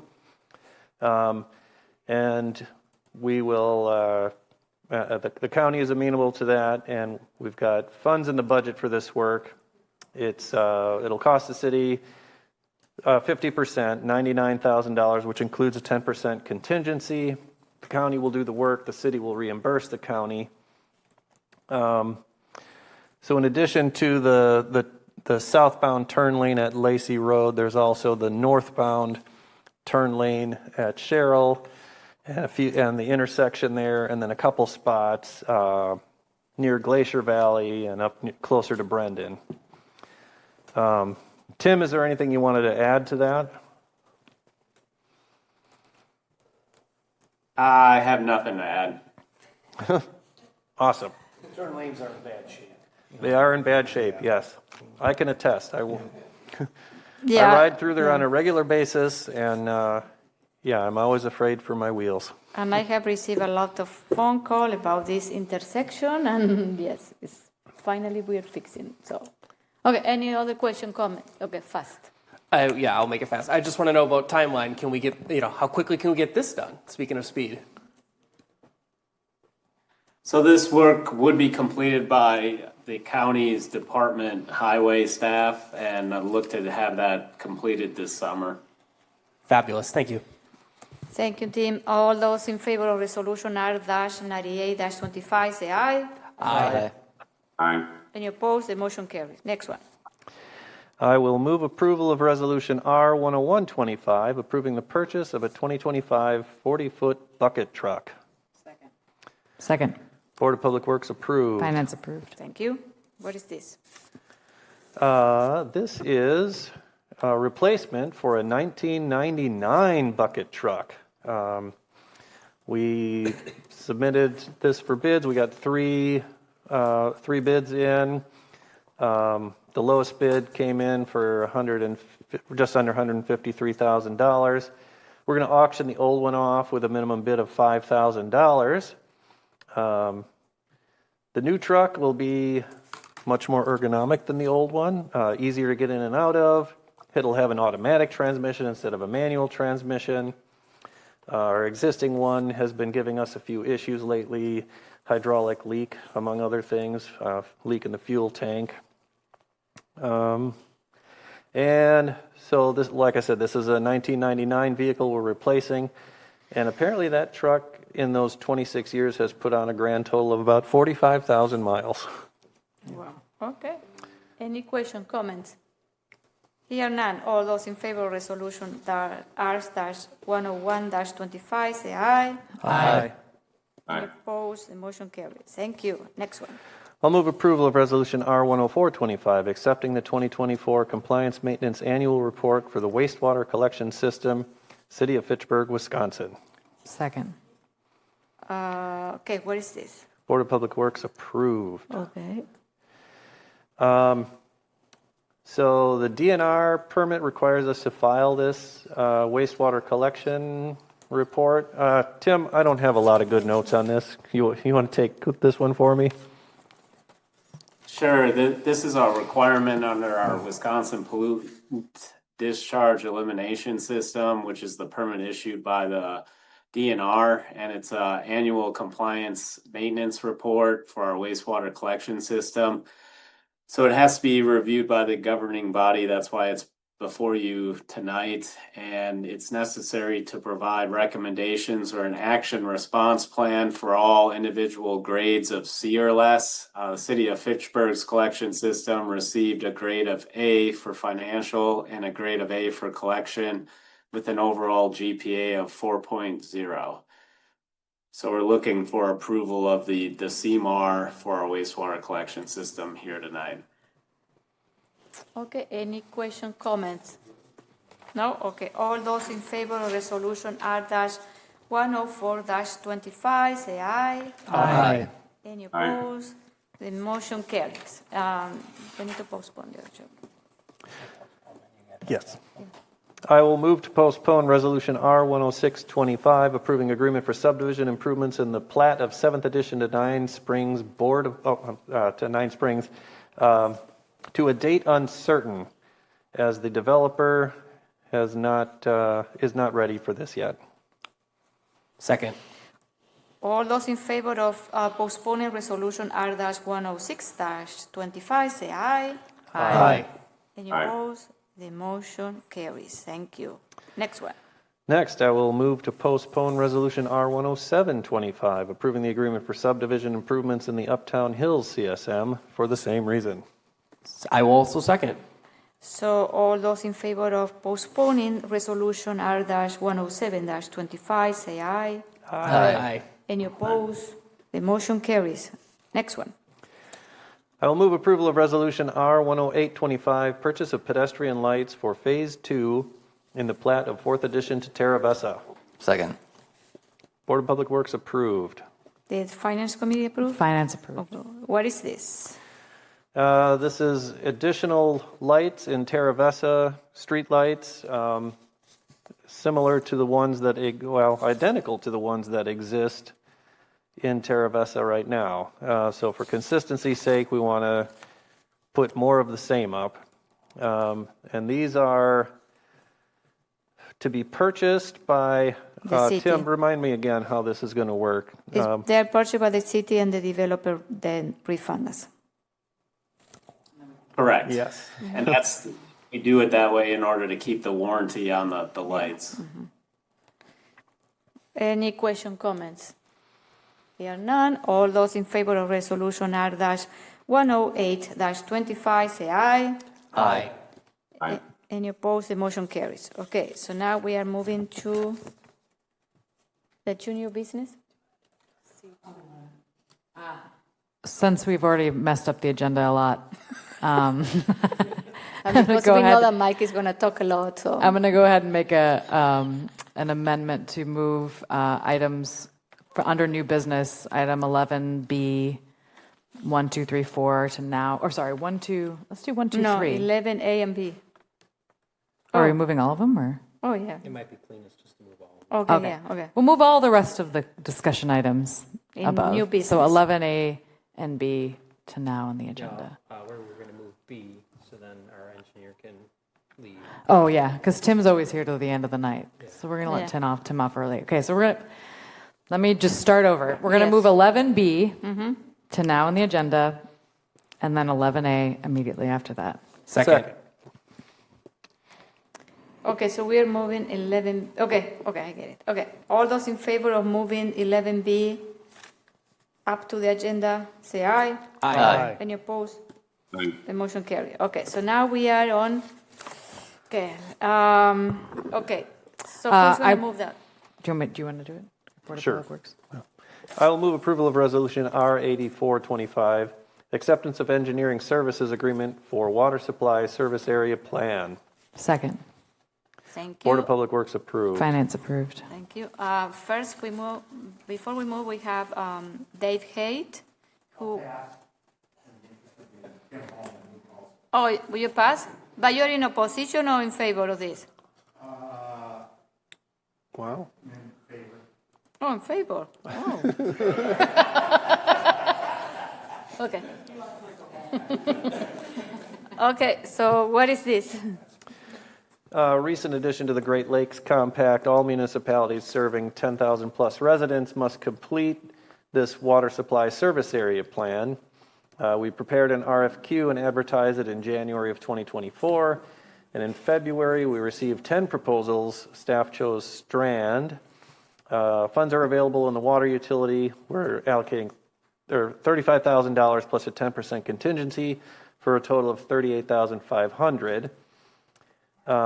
We need to amend the water utility budget to allocate this money, and it'll be funded by the unrestricted net position of the utility.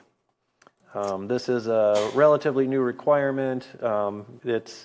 It would be more expensive if we hadn't already had a similar plan in place that we can use as a foundation for this plan.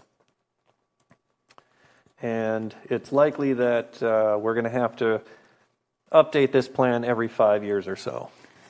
Okay, thank you. Tim, do you want to add anything to this? No, he did a very well job Okay. explaining it. Okay, this one is a requirement, so we have to follow. So we need 2/3 of the vote, so a roll call, please. Thank you, I Mayor. assume that you have a question, I'm sorry. Alder Gerhart. Aye. Alder We're Herbst. since 5 o'clock. Alder Jetser. Aye. Alder Lattice. Aye. Alder Maldonado. Aye. Alder Ragsted. Aye. Motion carried. Oh, okay. Yeah. Okay, so the motion carries? Motion carried. Thank you. All right, I will move approval of resolution R11125, approving change order number 1 for Sain Road construction phase 3. Second. Okay, so Dave Haight wishes to speak in opposition? Public Works approved. And Finance okay. approved. I'm against this, but so to understand what's going on, let's go back a couple million years. You'll be here a while. So before the glaciation, what there was a fairly significant topographic in the Yahara Valley, and so everything drained downhill. The basic bedrock drains that way. What happened during the glaciation is that the Yahara Valley got carved deeper, and then it got filled with glacial till, which is some silt, lots of sand, lots of rock, and that's why we have lots of groundwater moving through 9 Springs and to 9 Springs. And so, lo and behold, as they're building the intersection by McCoy and Cyan, they run into what he calls quicksand, which is basically unbelievably saturated soil. Now, who would imagine such a thing?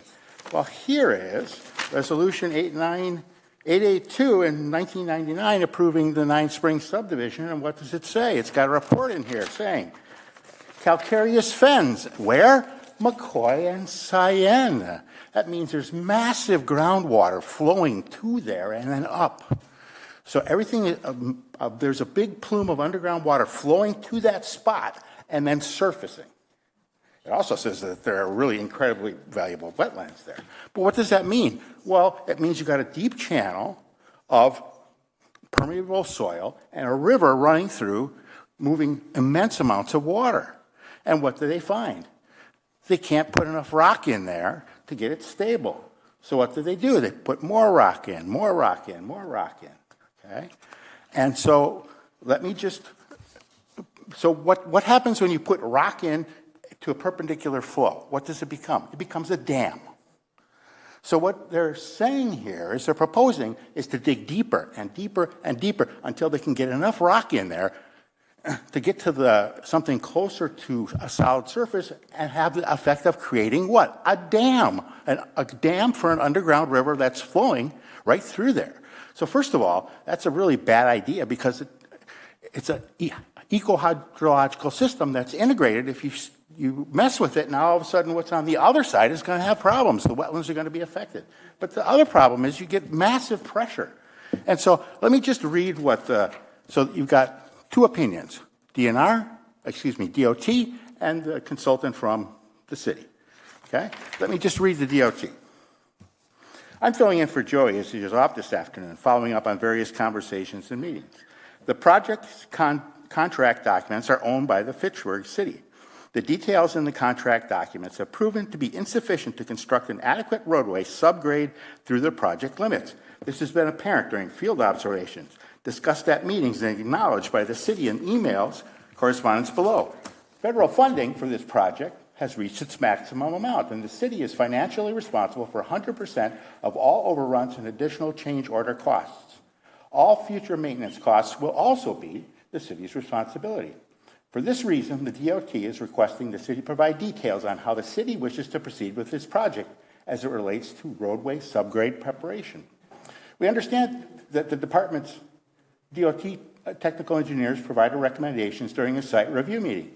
If the city elects to move forward with these recommendations, the department wants to be clear that the city owns this decision and the department will not be held liable for any costs, delays, or other issues that may be encountered. The intent of yesterday's site visit review was meant to be a courtesy to provide a second geotechnical perspective. And before that, basically they're saying, are you going to elevate this roadway? Are you going to basically bring it up, put a small bridge or a large bridge? It doesn't have to be high, but it has to not let the water build up. And then you have the city's geotechnical engineer who's saying, no, we can put in landscape fabric effectively at layers and cake it just like when they built Verona Road. And it'll be great, no problem. But there's no mention of the groundwater flows from the city's consulting engineer. Dave, your time is off. Got it. Thank you.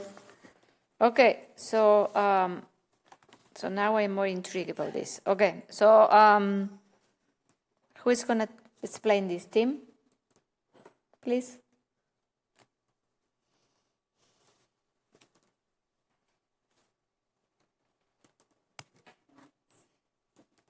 So Resolution R0725, the City of Fitchburg approved the construction oversight inspection of this project to WisDOT and accepted the award of the construction project to Rock Road Companies Incorporated. During construction, the contractor encountered an unforeseen condition with the existing soils through the marsh area where the new roadway will be constructed. To stabilize the subgrade for the new roadway, we need to install the select crushed material. The labor, equipment, and material cost for this work is approximately $210,000, which is available in the project budget. Looking for council to approve change order number 1 for the Cayenne Road construction phase 3 in the amount of $210,000. Tim, I have a question. What about all the comments that David Haight mentioned about the underground river, and have you some of the comment that he made? Can you explain a little bit more? Yes, our geotechnical engineering consultant, CGC, was also out on site whenever WisDOT was out there and agreed with their recommendations. The rock that Mr. Haight speaks of does not go more than 6 to 9 feet. So groundwater can still flow underneath the rock that's getting installed. It does not act as a dam. It's still hydraulically, the water table extends hundreds of feet below the roadway, so it's still able to flow underneath it. The roadway in no way is acting as a dam. That is an inaccurate statement. Okay, thank you. I will also add, if I may, in the packet materials, I don't have the specific page number because I pulled it up in a different way than the council typically does. But if you look at the contract modification justification from the DOT, it starts as a DOT symbol on it. I can pull it up here, Scott. Yeah, there you go. You can see in the description a need for change in section 1. The last paragraph, the changes recommended by the City of Fitchburg and their geotechnical consultant, CGC Incorporated. WisDOT's geotechnical and material engineers agree with this change, and obviously that does indicate that the change is 100% funded by the City of Fitchburg. So it does appear by this language that is on DOT forms, if you will, that there is certainly concurrence between not only the City of Fitchburg's engineering consultants, but also WisDOT's engineering team as well on the appropriate engineering approach to resolve this issue. Okay, thank you for the additional comments. Any question, comment? Logan. Tim, just one quick question, mercifully. We have a road in this area already. Well, I guess we'd had a road in this area until this spring, and it's moving, a considerable amount, but not, egregiously like we're rerouting it half a mile. I'm just curious what the condition is under the now former road that is so different that, unless this was done when that former road was built, however many, decades ago. I mean, the former road was built on the kind of similar material, and we do see fluctuations in that roadway. We're having issues with it now with our maintaining it. And, this is just something to help give it additional strength so that it does last, and we don't have the issues we're seeing where we're maintaining it a lot every year and expending a lot of resources on it. Any other comments, question? None? All those in favor of resolution R-111-25 say aye. Aye. Any opposed? Okay, sorry, sir. The motion carries. Thank you. And then we had to postpone the next one. Yeah, I'll move that we postpone Resolution R-11225, approving Amendment Number 1 to the Agreement for Engineering Services with KL Engineering for construction-related services for Jamestown Quarry to the July 22nd meeting. Second. The Board of Public Works did not have quorum when we discussed this, so we could not pass forward, so we have to take it up at our next July meeting. Finance did approve. Okay, thank you. All those in favor of postponing resolution R-112-25 say aye. Aye. Any opposed? The motion carries. Do we do the other one too? Or no? I'll move approval of resolution R-11425, accepting 2024 donations. Second. I'll cover this one real quick, briefly. So each year, city staff, by city policy and ordinance, is expected to track any of the donations that are received, and we keep a list that is compiled then administratively at the conclusion of the year. And in order to comply with our ordinances, it does require council review and acceptance of those donations that you see listed within the supporting documents. This is an annual occurrence. Okay, any question, comments? All those in favor of resolution R-114-25 say aye. Aye. Any opposed? The motion carries. Thank you. We need to make a motion to extend. I'll move to extend the meeting by 30 minutes. Second. All those in favor of extending the meeting 30 minutes, say aye. Aye. Any opposed? Aye. We are extending 30 minutes. Okay, so now we are moving to new business A. Yeah, because we have to. We can do the other stuff first. No, I think I moved. I amended the agenda. So we are going to have an update on Fitchburg Housing Fund, potential programs, allocation, and processes by Michael Zimmerman, Economic Development Team Director, and his team. Well, Mayor Julia, as you know, I'm a man of few words, so Yeah. we'll just take questions on the memo in the interest of time. Okay? Oh, my Lord. Just kidding. But thank you for the opportunity to provide an update.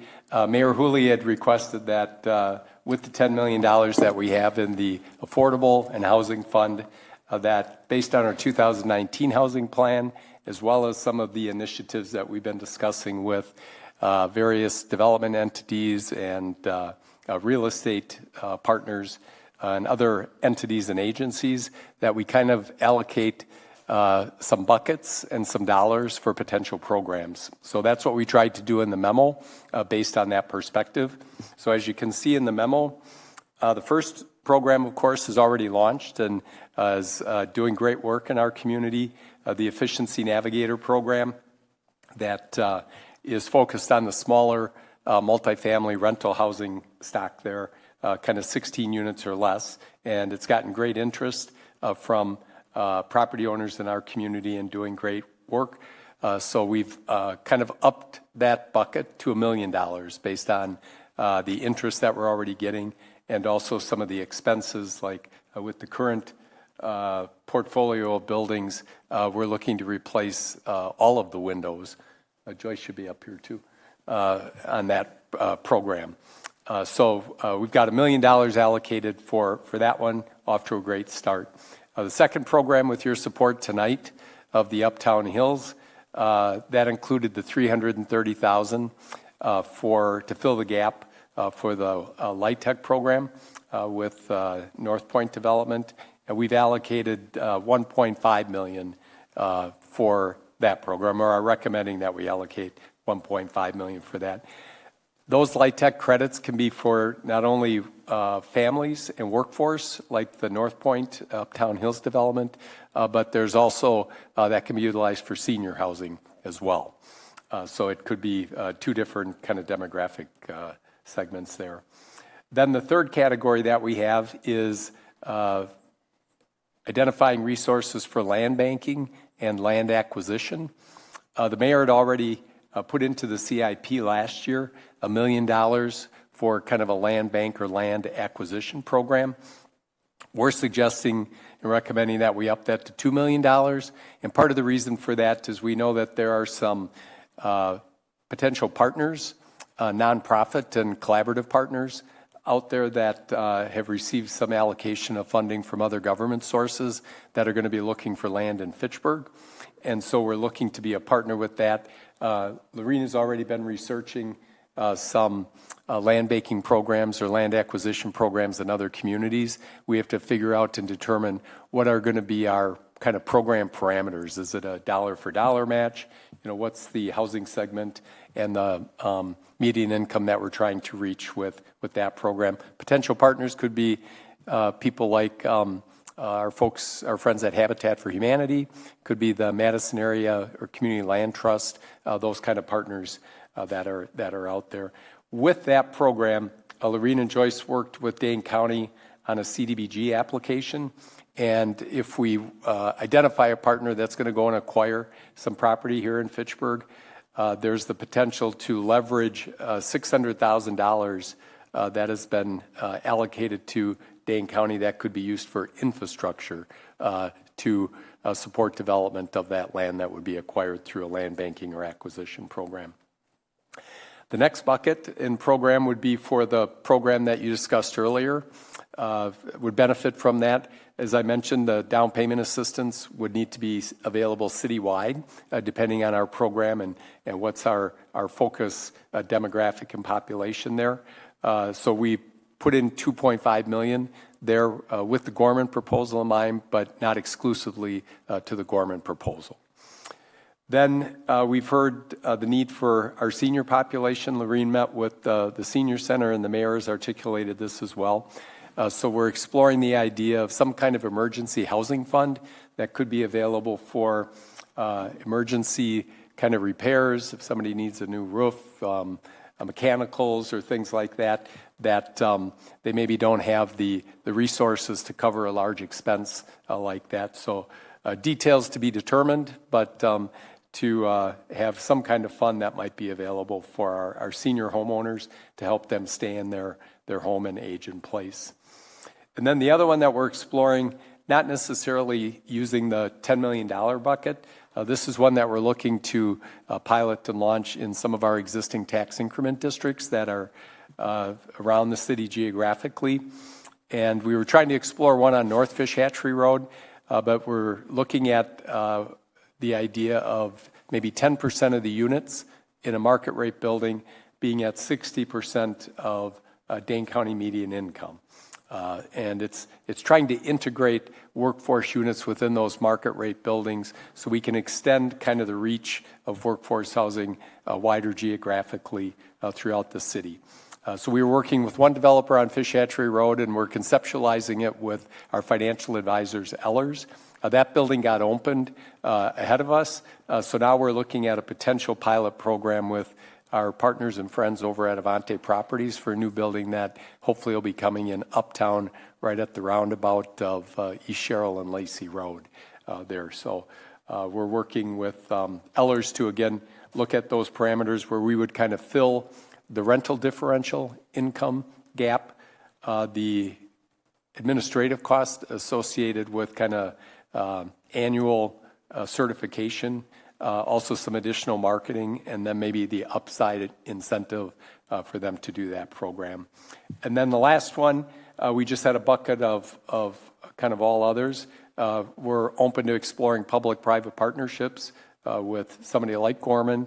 We've been approached with people from the tiny homes. Also, there's a woman that has a concept for senior housing called Green Pastures. I know that's had conversations, with us and wanting to explore things in our community. So I think we're open and receptive to having conversations with people that are make sense for Fitchburg and our population and also align with our housing goals. So that adds up to our ideas add up to 7.5. This was in consultation with Mayor Julia. And then we kind of left the remaining 2.5 million as undesignated. As you know, we've launched our housing plan update that's going to be completed by the end of this year. So we left an undesignated amount to see what are the recommendations and the conclusions from that housing plan update. Maybe they recommend that we would add to some of the buckets that we're suggesting here, or maybe there's some new needs that are identified that we don't currently have in our bucket list. And what we're doing is we took the memo to the Housing Advisory Committee to kind of get their ideas and thoughts. And I'll let Lorene give just a little summary on what we heard from them. We bring it to council, and then Thursday morning we're taking it to CETA as well to just kind of get kind of the collective nodding of the heads. Are we headed in the right direction with our buckets? Are there things that are missing? But I'll let Lorene give just a little overview from what we heard from housing. Sure. So we met Housing Advisory Committee and met on June 9th. And overall, I think the committee was really impressed with the different buckets.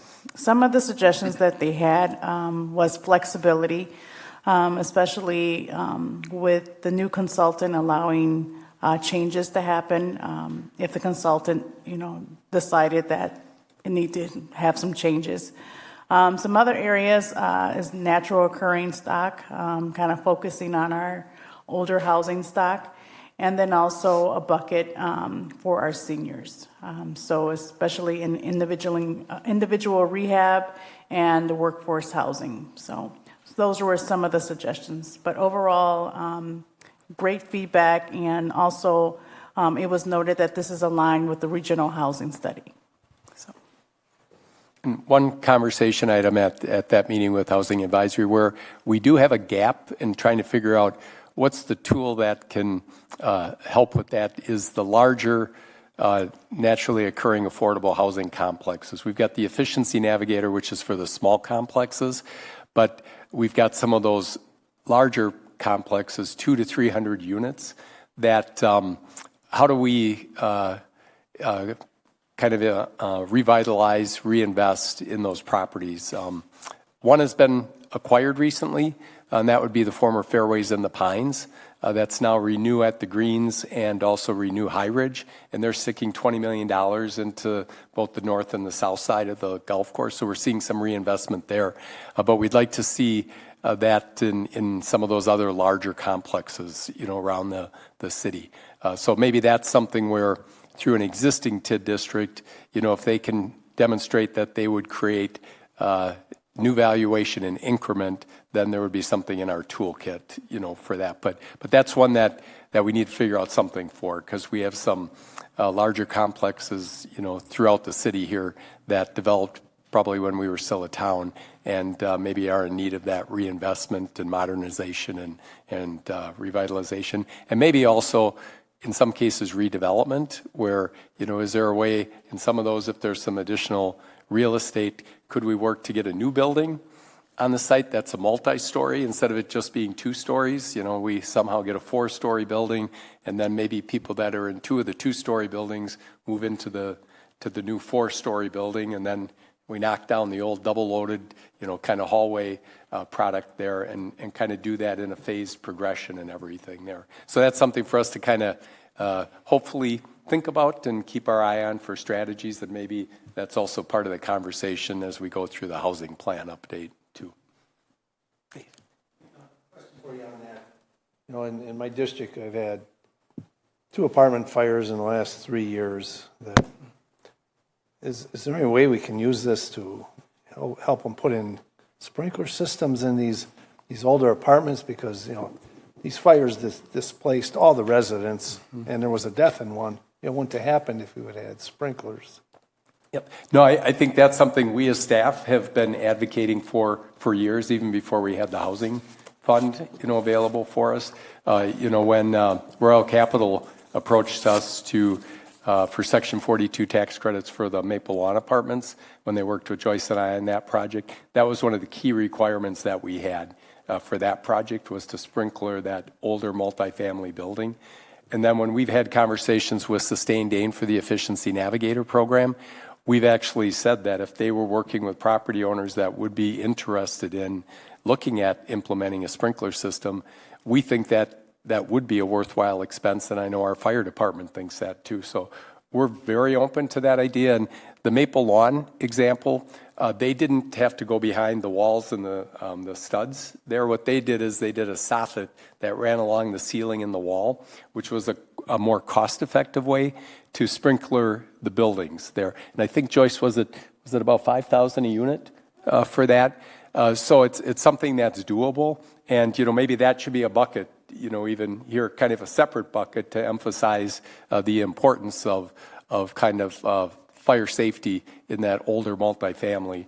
We probably wouldn't be able to do it for a large complex. We'd run through the money pretty quick with that, but especially for those smaller mom and pop buildings, I think that should be a priority. Since he's bugging me to come up here, I'm going to just say a few words about the fire safety. Not all the funding that's in the $10 million is for affordable housing. We still have a bucket that's for housing in general, and that's where I believe we really would like the dollars to flow through for sprinklers, because it is very important. So one of the things that Sustained Gain is doing in their evaluation of the properties is actually collecting data for us, for the ones that they're getting into, to find out, okay, who has sprinklers, what type of sprinklers, and we're going to share that information with the fire department. So we realized that early on that it's not only updating energy efficiency, it's about health and quality of life in these buildings. and I'm going to ask for more money for Efficiency Navigator. And that was one of the things that the Housing Advisory Committee really mentioned. We're getting great response to that program, and I just got word today that one of our buildings in Project 2, Phase 2, has the entire attic full of mold, the insulation. So this is a second one that we've run across. So we are finding those health and safety type things too. So be prepared. Okay, Gabriela. The other thing that Olivia Perry brought up in the housing one, the housing advisory meeting was home repair for homeowners, because I know we're doing the efficiency navigator, but home repair is part of the Dane County Regional Housing Strategy to keep people in their homes, people that might be priced out. And there are nonprofit organizations like Project Home that do that. So that's a possibility too that I don't think fits nicely into any of these other buckets. Thank you. You know, one thing I want to bring up, and I didn't get a chance to bring it up in front of Olivia, but we have to remember that our housing stock is a lot different than Dane County housing stock. We don't have a lot of pre-war housing where Madison does, a lot of the older communities, Stoughton, Verona has some downtown. So we do have different housing stock than a lot of our peer communities. So some of the needs that are identified in the regional housing strategy really don't necessarily apply to us. Yes, we've talked about a fund for, I think, an emergency fund for if somebody's furnace goes out and they don't have $8,000 to $10,000 to repair it. You know, their roof is bad, they don't have the dollars.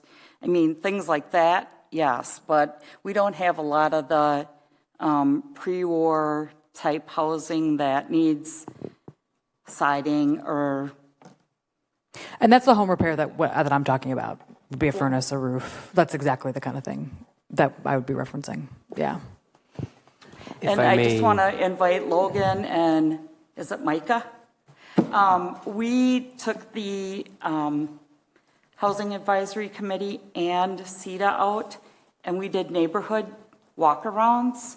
So if you're ever interested in doing that, I'll extend the offer.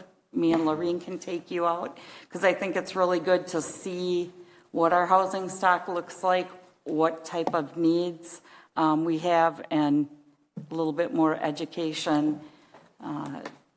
3 and 4 isn't quite as bad as 2. So. Thank you. I'd love to. Yeah. Absolutely. Let's get that on the books. Okay, any other comments about this? How do potentially we are going to allocate some of the funding for this fund? I like that, that a good chunk of this appears sustainable. That like it, whether it's a loan program or, down payment assistance that will come back at some point, that we can kind of keep this rolling. So I like that that's a good chunk of it. Those are the kind of programs that I really like to see. So it's great. That's a key point, and it's something we've really taken to heart, because we're not going to have another large district closing for a long time to get us that 1-year extension to kind of replenish this. So we've been looking at what are some programs that are sustainable, or where we can leverage our dollars, like through the land bank or land acquisition, where other partners are bringing resources to the table, and then we can leverage our dollars to have a bigger impact and everything. So something that I want to mention, because there is confusion out there, we are not using taxpayer money to do that. So can you explain for the people that they are watching from where the money coming from? Sure. We've had multiple successful tax increment districts around the city, and not only did those tax increment districts help create Fitchburg what it is today, with the tax base, everything from Fitchburg Center to Fitchburg Tech Campus to Orchard Point, where Super Target is, and those are all on the general levy now. but very successful tax increment districts that paid all the bills and everything, helped us put in Spoke and Sprocket, done major infrastructure, heavy lifting around the city. So very successful, but by state statute, you can keep those open for one more year if you utilize that increment to put into a housing fund with 75% for affordable housing and the other 25% for kind of general housing practices and everything. So that's how we were able to capitalize. I think we started out with 8-9 million, and then with the interest, it's gone up to about 10 million now at this point in time. So it's a really good tool for a community like Fitchburg, because a community of our size, we're not an entitlement community where we get an automatic allocation of CDBG or home funds from the federal government. Dane County is our source for those. And of course, that gets distributed to multiple communities, around Dane County. So this is a really important tool for us to be able to have in our community to address what's become a more local priority, housing. Everybody's looking to the local communities now to help solve this issue, even though, and this is where I think we do have to be realistic as far as where we can make an impact, because we do not control land prices, we do not control construction costs, labor costs for construction, interest rates, and things like that. So where can we really be impactful to address some of the affordability issues and housing challenges that are out there? The best thing we can do, in my opinion, is inventory across all housing product there. Single family, condominiums, townhome product. We would love to get what is, kind of garden style, like across the street here, condominiums. That one, of course, has a lot to do with the bank underwriting, the Fed, requirements for pre-sales and things like that. We could really use new inventory of that product. Duplex units, and then, of course, multifamily, and everything from market rate multifamily to workforce multifamily, as well as additional senior housing units. We will have a senior housing development coming along Nesbitt Road. You might remember the minor comp plan amendment that came through. So on the west side of Nesbitt Road, just north of Gymfinity Gymnastics, we're working with J.T. Klein to bring forward. It'll be 3 80-unit buildings of about 240 senior apartments there, with 160 being affordable and the other 80 being market rate there. And from our 2019 plan, it projected we needed 600 senior housing units. What? We are already over 420, I think. So with the project that Jacob Klein is bringing, we've really are meeting that goal of trying to bring additional senior housing. And what's really cool about that, it's been dispersed geographically, where we've had it down Fish Hatchery Road, Highway 14, and now we're bringing more along the Verona Road corridor. So you don't want to have to just have people, if they need to leave their home and move out of their home, kind of displace them from their neighborhood. So I think we've been very strategic on that. And you got a great team here with my partners that are very excited to work on housing and very innovative, and also are really good at establishing partnerships with other private sector partners, but also public and nonprofit partners as well. Logan, I know that you had a question. Yes. I just wanted to say I want to +1 the comment about if there's any ways that we could help build with some of the underwriting, whether that or pre-buying units in those garden style condos and then selling them off, when they're done, anything that's kind of that sustainable long term, like revolving. Okay, well, we're putting some risk in, but we're getting the money back in a year and a half. And then we can use it again and again and again. I like that model. And then a +1 also to anything we can do for helping seniors, keeping them in their homes as they their mobility needs change. Retrofitting, building ramps. Moving the washer dryer. From the basement to the first floor, that type of thing as well. Especially if the mortgage is paid off, the cheapest home is the one that you've already paid off. So just want to quickly echo those comments.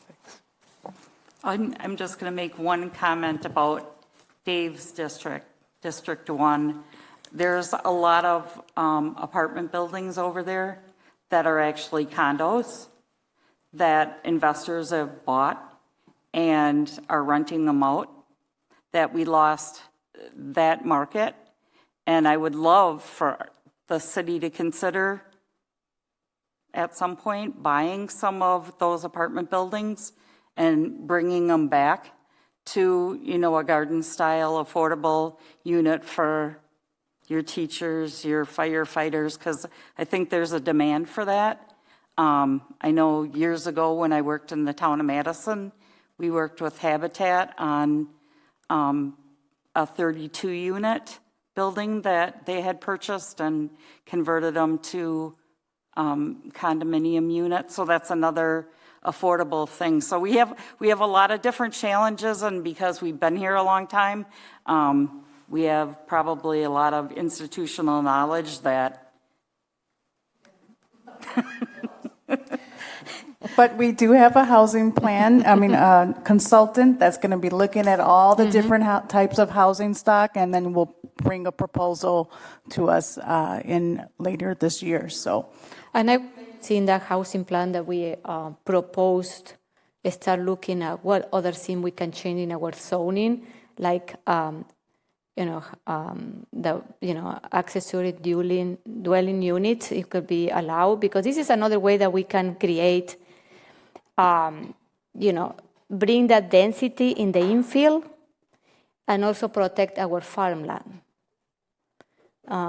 allowing all those type of things. So I am looking forward to see the recommendation for the housing plan that can affect our zoning too, because I think we are going to do real progress in Fitchburg when we revise our zoning code too.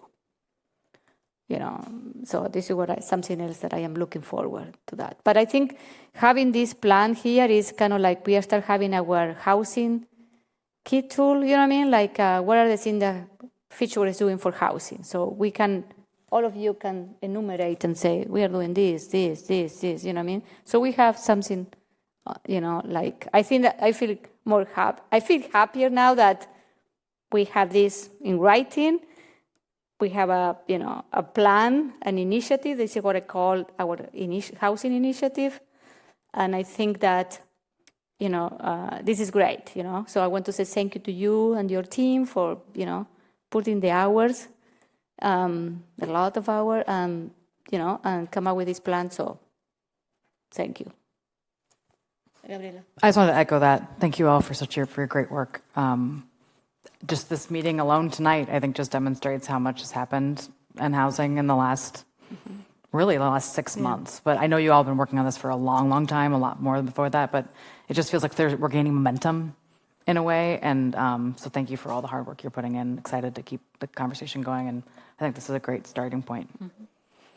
There's lots of conversations and with developers. These two can tell you every week at least, if not multiple times a week, there's different housing developers that we're having conversations with and trying to match them up with sites that align with what they would envision in their product with our current zoning or the future land use that's out there. So hopefully coming forward, you start to see some of those proposals. We've got some new folks that are even looking at the Fawside property. Again, the Cleanfill site there between 14 and MM. So we want to get some things going on some of those sites. The iHeart properties, another one that we would like to match up a developer, with the right fit for that area. So it's kind of like a puzzle, just trying to get the right fit and the right pieces and partners together. Okay. Thank you very much. Okay, thank you. We need to I'd like to extend the meeting for another 15 minutes. Second. Oh, you would like to, would you? I wouldn't like to, but I move. Yeah, thank you. Thank you for coming. And then where we are now, I've lost track of this. You'd be a park commission. We need to vote on the extension. You do need to vote on the Also extension. All those in favor of extending the meeting 15 minutes, say aye. Aye. Any opposed? Aye. 8C, correct, Tracy? No. We C. haven't done park commission. Oh, I'm sorry, yes. 8C. Okay, so we are in 8C.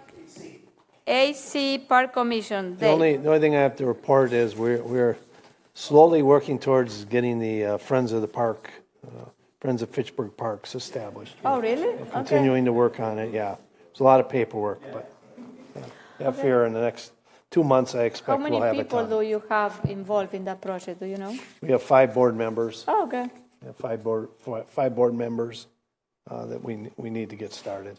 Okay. I just have one comment Yeah. for Parks and for Dave and the Parks Commission. I had a resident reach out about wanting to submit feedback about Kids Crossing. I know we referred out the hiring a consultant for design, and I know that this is the beginning of the step, but just wanted to encourage if you all, we would discuss like how we can engage the community a little bit in that project, just since there's so much ownership of that park across the city. I don't know what that looks like. I think I just wanted to bring it up because you know, if you read, it was in the consent agenda. You know, you read the material, you will see a scope of services, and there is that. And the good thing Great. about that the consultant that we selected, she was a previous park commissioner in the city Oh, of wow. Fitchburg. Yeah, Very so she cool. knows our parks. Thank you. So, okay, so library board.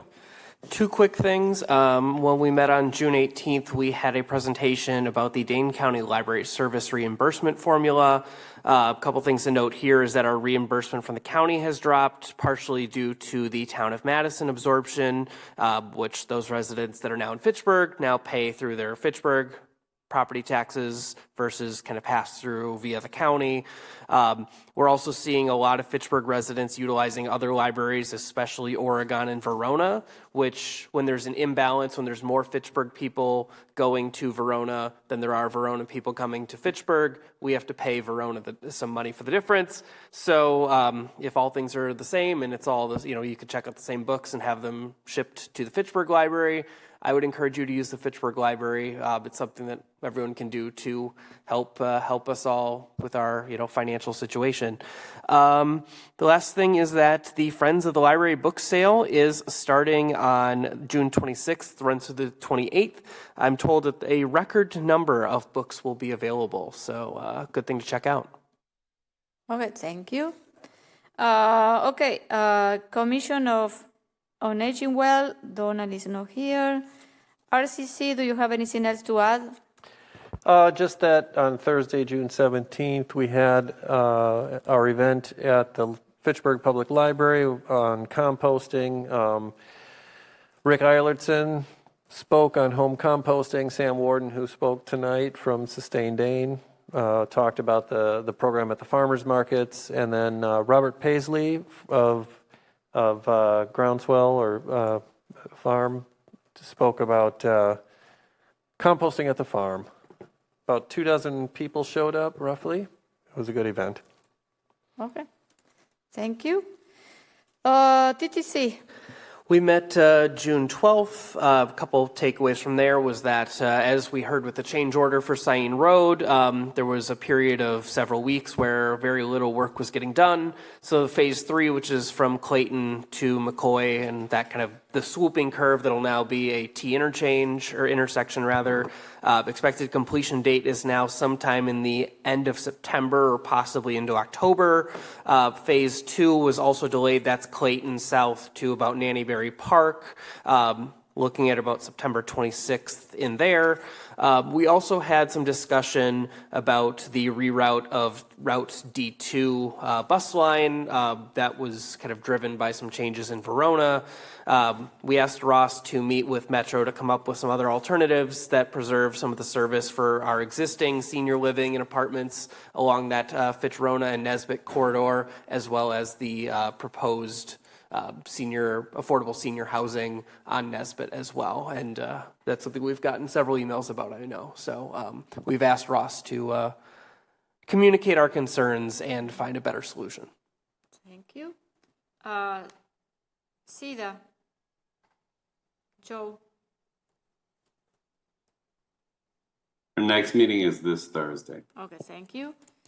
Agricultural and Rural Affairs Committee. Yeah, we approved a conditional use permit for Maplewood Tree Care to use land near Fitchburg Farms for equipment, log, and mulch storage. They were already using this and renting the land, but this is just getting them in line with our conditional use policies, and then just started a general discussion around requirements for new farm residences, but that's just an initial discussion, more to come in the future. Thank you. Bicycle and Pedestrian Commission. So,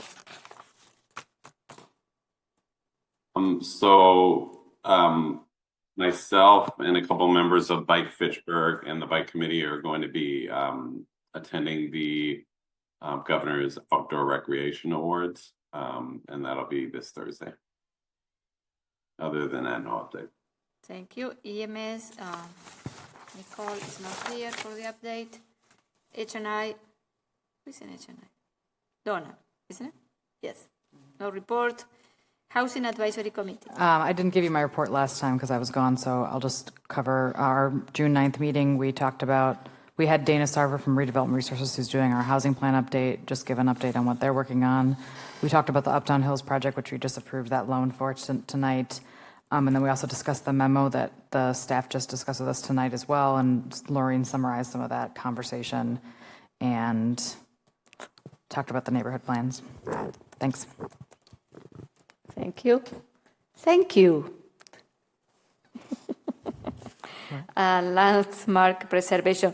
No report. Please, in my 2.5 of mayor, we haven't had one of these reports. It's since I've started as alder, actually. So you 2020. need to be creative. I want to say there's been one meeting for something that was required. Because I think this is a statutorily required commission or committee that we have. You need to do it. If we spend any more time here, we can call this the Logan Reichstad Memorial seating arrangement. Street Advisory Committee. We reviewed the questionnaire for the Urban Forest Strategic Management Plan survey, and that is close to being finalized, and then we'll be able to start promoting it. I'd appreciate everyone's help when we have it, just promoting it and getting it out to constituents. One second. In your library report, did you mention the survey? Oh, I did not. My apologies. Okay. Yes, the library is doing a strategic plan survey. It is out now. You should be able to find it through the library's emails and on their website, and there's a number of places. So, yeah. Thank you, Mike. Because you said survey, and then I remember the second. Anything else, Mike? Nope, that's all I got. That's it. Thank you. Thank you, Logan. Ad hoc Community Equity Committee. We met today.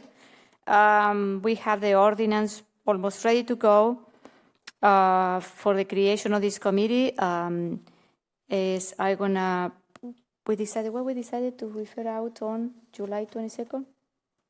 I think so, but to be determined, July or August. Yeah. So it's coming, in August, for you to approve, if you're going to approve this committee. So, but the ordinance is almost done, 95%. Where do I go from here? Are we going to the personnel committee? Yeah. No report? No report from finance, just no additional. Report. Okay. And then we move to public safety and human services. We have item number 2. Operator license needing special attention for Alexis Kokenzie. Second. So Alexis had a OWI in 2024. She's gone through the alcohol assessment, paid the fines. She's changed jobs, and Logan and I stressed, the criticality of that. The fox in the hen house, alcohol license, and we believe she's got things turned around. She's got a better place of employment, and so we approved her. We approved it in public safety. So I don't know if we need. Yeah, you need to vote on Okay. motion. So again, I'll move approval. Oh, I think you did. The motion's on the table. Yep, the motion. Yeah, okay. 1 second. Okay. Then I guess we can vote. Okay, all those in favor of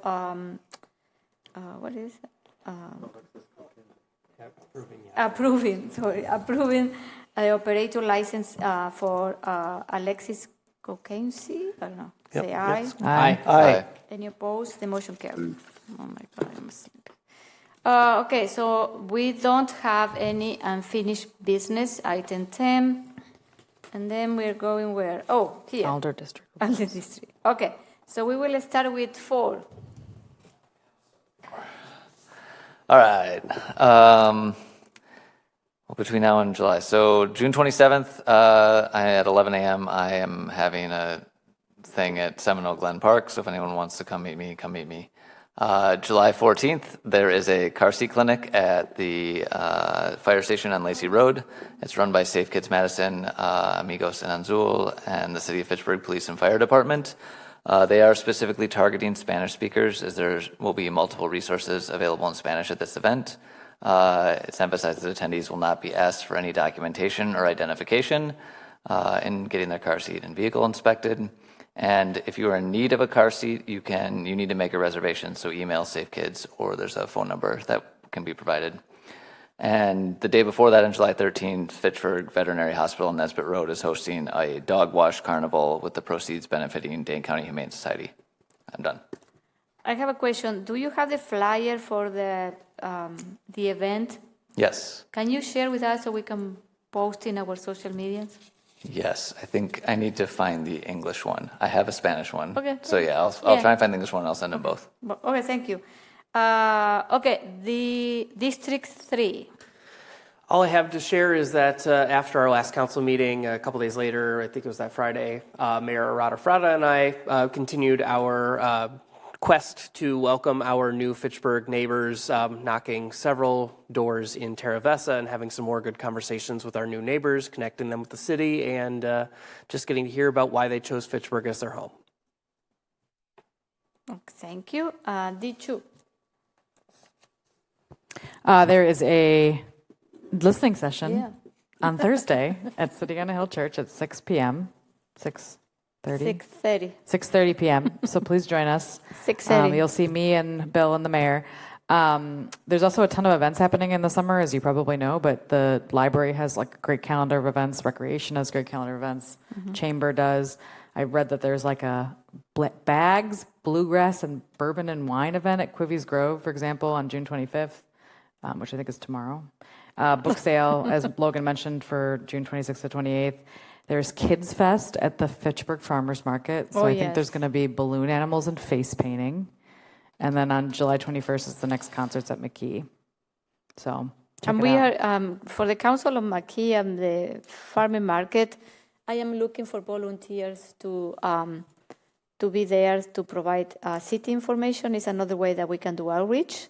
So please, if you can send me an email. Thank you for the ones that already respond to my email, and we are going to be able to see if we can put a table.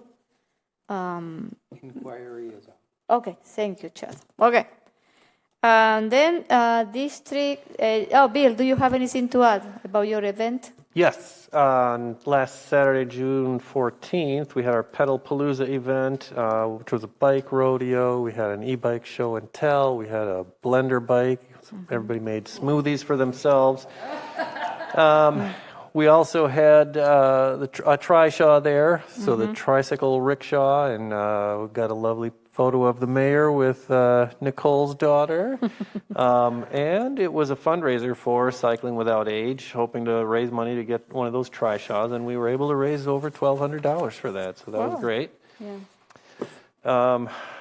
Then on Monday, that was the first concert at McKee, which I was not able to attend, unfortunately. On the 17th, RCC had our composting event at the library. Also on the 17th, which was one of the many things I wish I could have attended, there was an event at the Alliant Energy Center for people to bring their property deeds and have the discriminatory language removed. Between like 1910 and the 1960s, there were thousands of properties in Dane County that were racially discriminatory.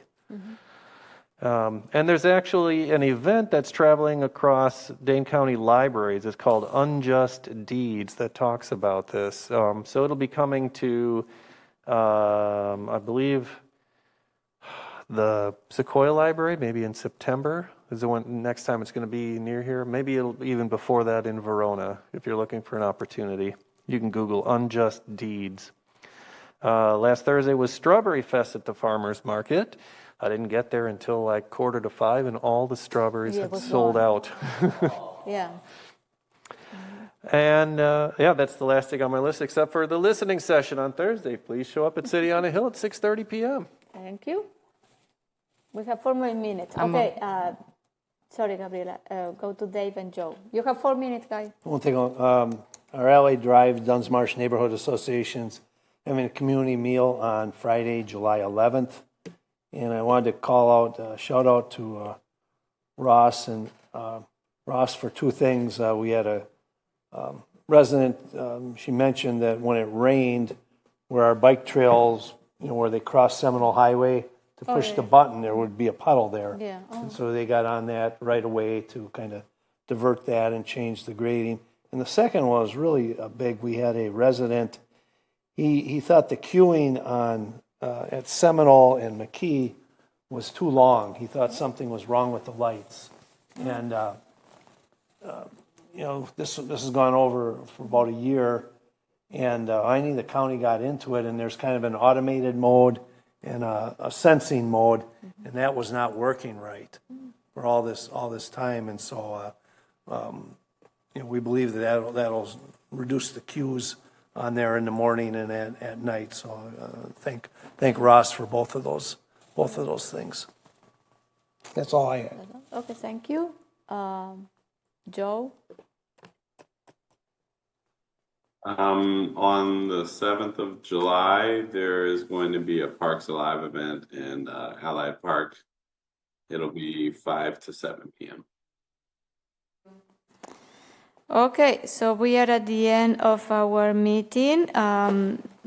We are under announcement. Our next Common Council meeting will be July 22nd. So we are skipping the first meeting in July, so enjoy your time off, recharge, because we are going to have a lot of things in the next, on that agenda. Is that different than usual? So, yeah. And then the next committee of the whole will be July 23rd. What is do you have a topic? The budget and housing. Okay, great. I need a motion to adjourn. So moved. Second. All those in favor of adjourning the meeting at, what time is? 10:43. 10:43, say aye. Aye. Any opposed? We are adjourned. Gracias. Buenas noches a todos.